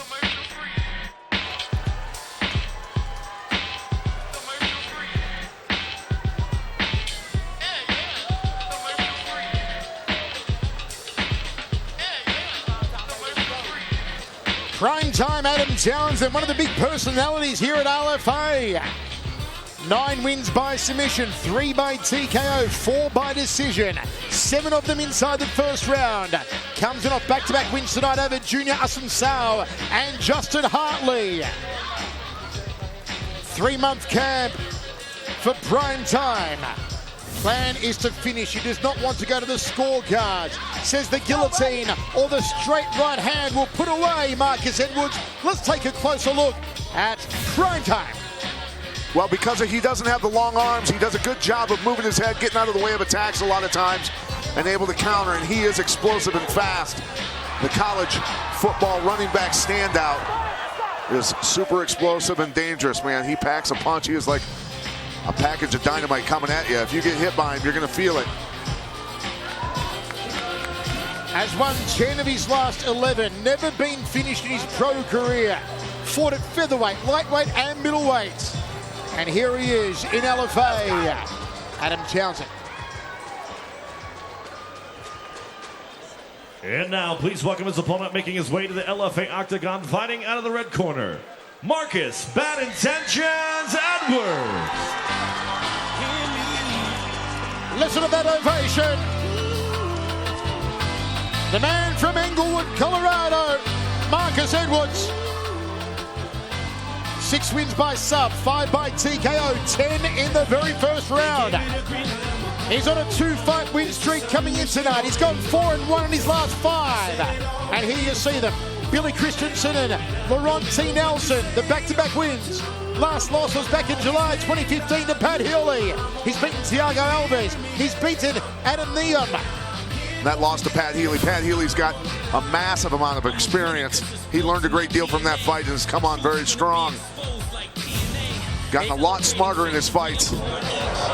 Putting his attacks together. And he's got the athleticism, the reaction time to counter people very well. And he's certainly got killer instinct. Says that Adam Townsend likes to be a bully. Says Townsend's flat-footed. He's got little arms like a T-Rex. He won't be able to touch him. Big 2-month camp for Edwards. But who will be the bully tonight? Who will prevail? Both men have promised they will knock each other out. Time of the tape for our main events. Not much in the experience. Townsend 1 year the older, 2 inches the shorter. Big reach advantage in the arms going the way of Marcus Edwards. He's also got 4 inches in the legs. Let's go to Mike Kendall. Ladies and gentlemen, it is now time for the main event of the evening. This contest is scheduled for 3 5-minute rounds in the LFA lightweight division. It is brought to you by Inca Kola, the Golden Cola. Unleash your inner warrior with an ice-cold Inca Kola. Find us on the web, Facebook, Twitter, and Instagram at Inca Kola USA. That's Inca with a C, Cola with a K, USA. For all those watching around the world on Access TV and for those here in Broomfield, Colorado, are you ready for? Introducing first, fighting out of the blue corner. This wrestler stands 5'7", weighed in at 155.8 pounds. Holding a professional mixed martial arts record, 16 wins, 4 defeats. With 3 wins coming by way of knockout, 9 by way of submission. Training out of D-Evil Fight Team and fighting out of Hampton, Tennessee, Adam Primetime His opponent across the octagon, fighting out of the red corner, is a striker standing 5'9", weighed in at 155.8 pounds. Holding a professional mixed martial arts record, 12 wins, 4 defeats, with 5 wins coming by way of knockout, 6 via submission. Training out of Factory X and fighting out of Littleton, Colorado, Marcus Bad Intentions Edwards. Your referee in charge of the action is Adam Martinez. Okay, gentlemen, this is the main event. We already went over your rules in the locker room. I want a good, clean fight. Obey my commands at all times. Touch them up now, come out fighting. You can sense this is going to be a rip snorter. They started the night even. And the closing odds now, thanks to Nick Kalikas, -150, Townsend the favourite. The comeback at Edwards at +110. Michael Chiavello, Ron Kruk, Pat Miletich with you. Light the fuse. Couple alphas about to go off on each other right now.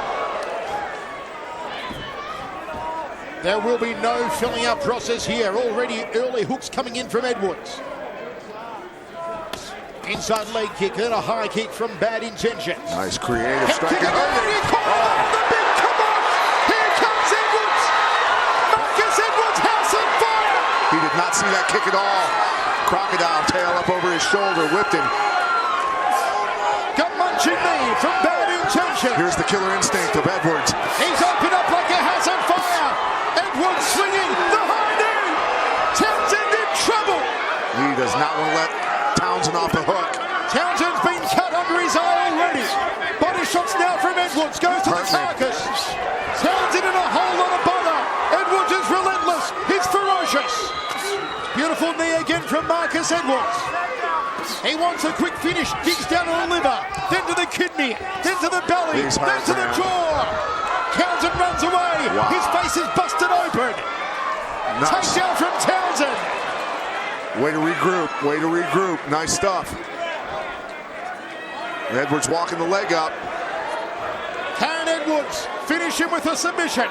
If he passes the leg, he can take the armbar also, but Townsend's arms are so short and stocky.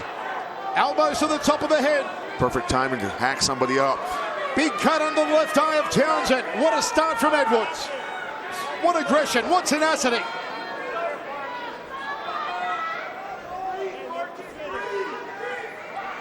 Edwards' corner telling him to breathe. Finally, Townsend climbing back in there, getting tight. Some time for Townsend to recompose. Stepping across, trying to get the half guard. Now cross. Nice job taking his back. Is Townsend going to swing the pendulum now? Edwards got to get up here with hand control. What a main event. It's not even halfway through the opening round. Beautiful knee to the ribs there from Townsend. Takes the back of Bad Intentions. Got to be careful here. Don't get in too big a hurry. Lose position. Edwards springs to his feet. Townsend's going to try to sink a choke. No. Too early to go for that. No reason to go for that. Keep position. Control. Now it's Townsend in control. Now it's Edwards' top position. A seesawing battle. That's what I'm talking about. Getting in a hurry. You don't need to. Keep position. How the tide turns so quickly in the sport. Edwards hunts for a sub now. Can he choke it? Townsend got a big neck. See if he can get this. He's pushing down on the wrist. Can Edwards? Yeah, Townsend got a big neck. He had a good defense there. Townsend's free, and now his blood covers the side of the body of Marcus Edwards. Inside the guard of Edwards. Under 2 minutes remaining in a torrid first round. Edwards' foot on the hip here, trying to get an angle.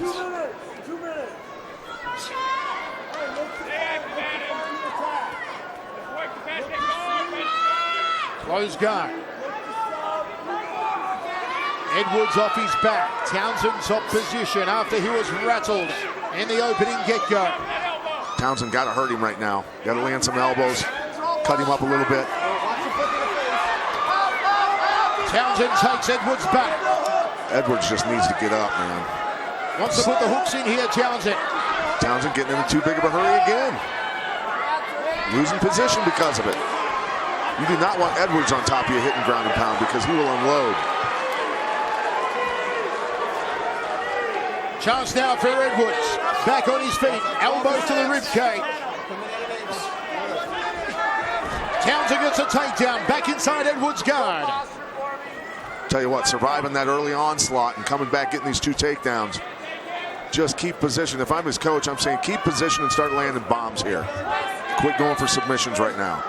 Townsend riding the back, flattens out Edwards. 40 That's what he seconds needed to do remains in right the there. round. Full mount here for Adam Townsend. That's what he needs to do right there. Townsend wants to open up the cuts on the face of Edwards, wants to return the favour. Looks for an elbow, almost gets bucked off. Edwards gives his back. Flattens him out again like a pancake. Townsend showing some serious power, flattening him out. 15 seconds remains in an epic first round. Keep punching. Forget the submission, not enough time. They're going to make it out of the first. Few thought they would, and both came close to finishing. What a round. What a fight.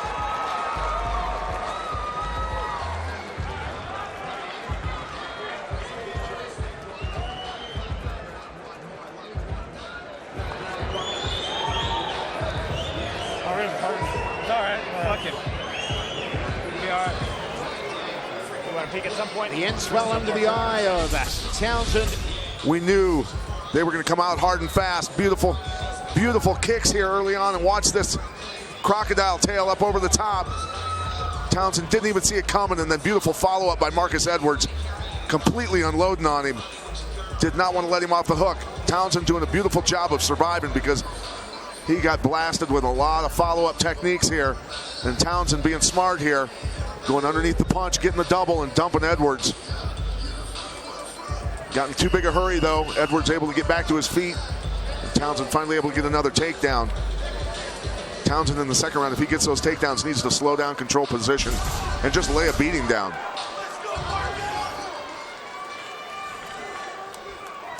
(10-9) Edwards, says Pat Miletich. Here we go in the second. The first was a barn burner. Trade of roundhouse kicks. Edwards drew the short straw.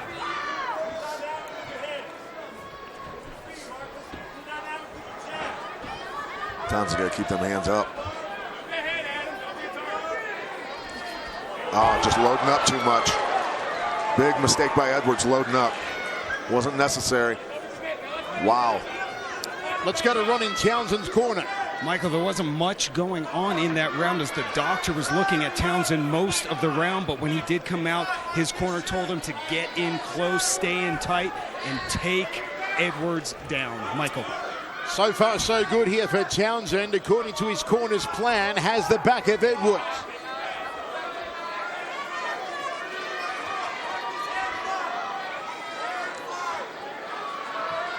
Edwards' corner saying hand fight, which is, yes, I agree. Don't worry about punching right now. No need to. Work on getting those legs out. Control those hands. Keep yourself safe until you can get a better position. Edwards looking up at the giant screen here to gauge his position and the position of Townsend's head to try and strike.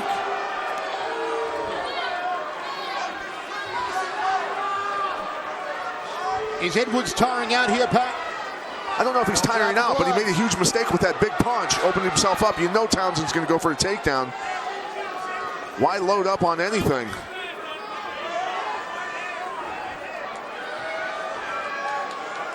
Townsend trying to dig the arm in here underneath the chin. He's got the over-under around the neck and under the armpit there with seatbelt.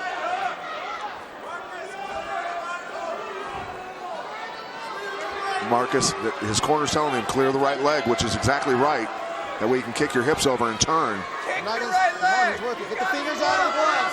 Fingers out of the gloves, Adam. Who's in jeers from the crowd now? They're not enjoying this predicament. They want to see some stand-up action again. I don't think they like seeing Townsend on the back of their boy is what it is. Oh, they are letting him know it. Very hostile crowd here in Broomfield. Marcus needs to reach down real quick. Control a wrist with the left hand, right hand reach down and pop that foot out and turn. Marcus just needs to come back up to his feet here. Control the hands. He's battling for a takedown. I don't think it's necessary. Trapping the arm here at Townsend. Is he going to sit and pull? Townsend, beautiful job of trapping that arm with his knee. Elbows now from Townsend. Luna take the back again. Gets there. 150 remains, second round. Townsend in control. Peppers away with that right hand. If Edwards isn't tired, he's going to get tired. With Townsend all over him like this. Just got to get wrist control and stand up.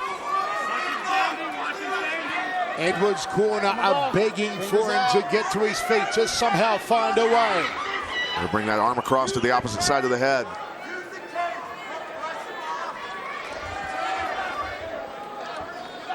Yep, he's trying.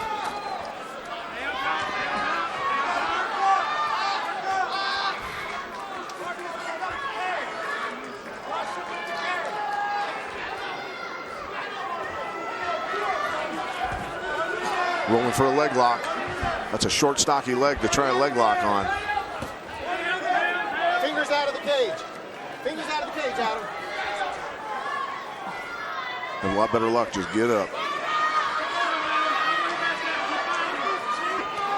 Watch those strikes. Watch your punch placement. Townsend's round. Staying busy with this ground and pound. Edwards needs to get back to his feet, but he's back onto his back. You know, take the punches while you're getting back to your feet so that you don't take 50 of them.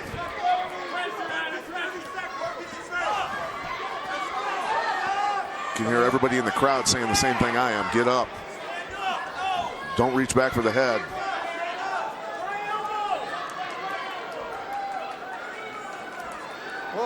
That was an elbow to the back of the head. Referee's warning him. It'll be a 10-9 round here for Adam Townsend, and in spite of what a lot of people thought, we are going to go into the third round. Edwards frustrated in his corner, shaking his head. He's tired. Hands on his legs. Time to suck it up. We got to do the same thing this round. We got to get close enough to get that takedown, make him overcommit to the shot. He's going to throw something hard. He's going to try to take your head off. When he does, keep that head movement, get low, and hit those hips. Down deep in your heart. Look at me. Fight it out. You want to go home now, or do you want to go ahead and finish the fight out? That's what I thought. You beat him in the first. Go do it again right now. Okay? Listen, no doubts in your mind. No doubts. Here we go. Finish him in this round. Put him out. Deep breath. Look at me. Change your life right now. You got an opportunity in front of you to go change your life. Do it right now. Brian Camozzi in the corner there. Inspirational words, Pat. You have to do that for a fighter that's down on themselves at times. Got to light the fire back underneath them. Even fight after two, but momentum on Townsend's side. Last round. Very few people thought it would get to this stage. Townsend's corner said he's going to come out and throw a bomb, try and rip your head off. Going to get another takedown. No need to kick to the body. That gives a takedown. Box and move. Head kick from Townsend, shoots in. Stuffs the takedown, there's Edwards, rips to the body. Townsend still hunting for the takedown. Locking the hands here. That's a strong little ball, man. Not where Edwards wanted to be. Edwards got to fight back to his feet every single time here. Don't go for the leg lock, fight back to your feet.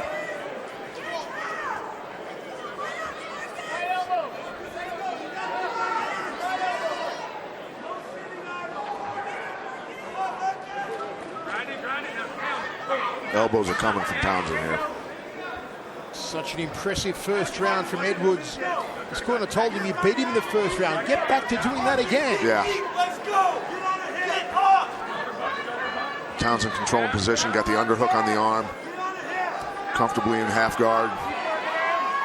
Edwards did call Townsend a bully yesterday, and he has bullied Edwards in the second round and here again in the third, Pat. Yes, he has. Arm triangle coming potentially here. Takes the back.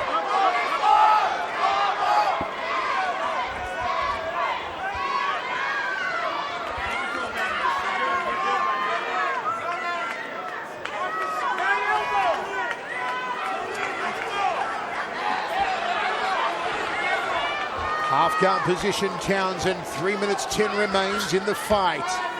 First round, Edwards. Second round, Townsend. Edwards needs an underhook, scoot his hips out, and get the hell up. Get him off the cage, Adam. Pull him off the cage. He's going to use the cage to work his way back up. Let's not let him go. People in the crowd are asking the referee to stand them up, but it won't happen while Townsend's remaining busy. No, he's staying very busy. Watching punch placement. That's all I'm hearing is calls for stand-up. Well, Marcus, I think everybody's saying to Marcus, stand up. Get the hell up. Halfway through the third and final. Time becoming the enemy of Marcus Edwards. He's got to find a way to his feet. Got to find that little something special deep down inside Marcus Edwards. Stand up. He's in the genuflect position. There, he's getting up. Now he's up on both feet. No need to roll back to your... gee. Going for a leg lock here.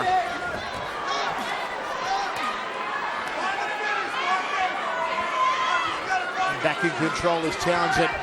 Full mount now. Got it easily. This is danger. This is big time danger for Edwards. Gives his back. Townsend flattens him out. Is it the beginning of the end for Marcus Edwards?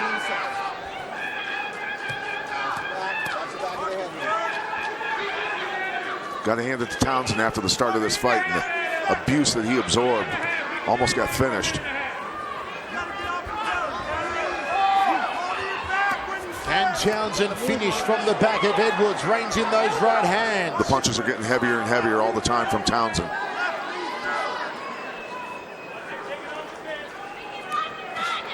Edwards throwing punches from down there. There's just no reason for it. Good view of the crazy clown knee. A tattoo of Townsend. Just doing a number here on Edwards now. Flattens him out once more. No place to go for Marcus Edwards. Smart fight by Townsend after. And I can't believe this one's probably going to go the distance. You were wrong. I was wrong big So time. was I. So were about 99% of people. So was Townsend. He said he did not want this fight to go to the scorecards. I think it's impossible for him to lose this fight. Yeah, why don't we give Boston Salmon a call? Yeah. See what he thinks. Flattens him out again. It should be a clear 2-round-to-1 decision win for Adam Townsend. Yeah. I mean, you couldn't possibly score this any other way, could you? That's it, that's it. Oh, the referee stopped it. Didn't even get to the cards. Townsend pounds out Edwards. Hand it to him, man. With, what was it, about 12 seconds remaining in the fight. His ribs are injured, I think. He's holding on to his rib cage. My word. Probably popped cartilage in his ribs. That's the most painful injury.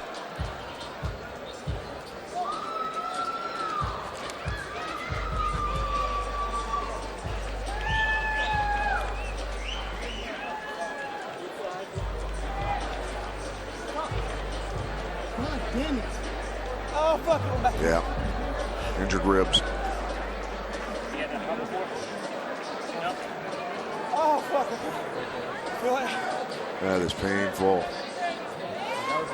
Every time you breathe, your ribs click back and forth. Thump your diaphragm or your lung. Knock the wind out of you. It is not pleasant. Dejected Marcus Edwards. The fact, I'm telling you, the fact that Townsend fought in that much pain with that rib injury is incredible. And a lot of guys out there that have had rib injuries like that know exactly what I'm talking about. Every time you move, you get the wind knocked out of you. That's a tough SOB right there.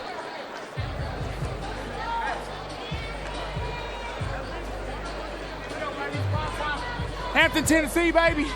Wow, what a 50-50 money Jiggy box under Race. the left eye. Everybody watching my That's wife, a my two beauty. kids. I love y'all.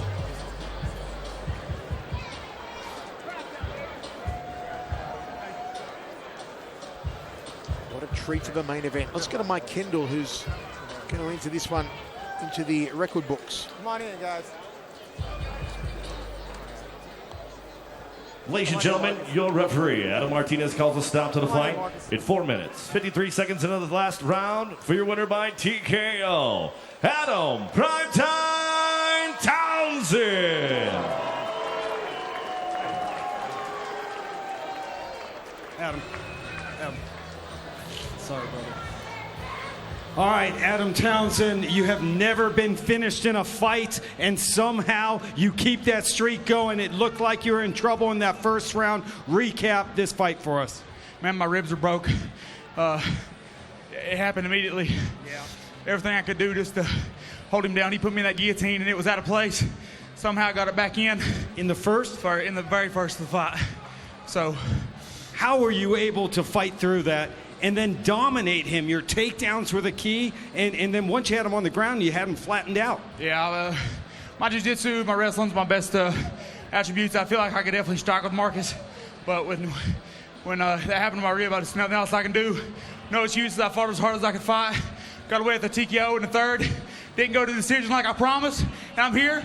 Dana White, Sean Shelby, Mick Maynard, 423-957-1955. That's my number. Give me a call. UFC Nashville, baby. Let's get it. Adam Townsend, incredible heart tonight. Enjoy this victory. We might see you on that UFC card in Nashville. Michael and Pat, back to you.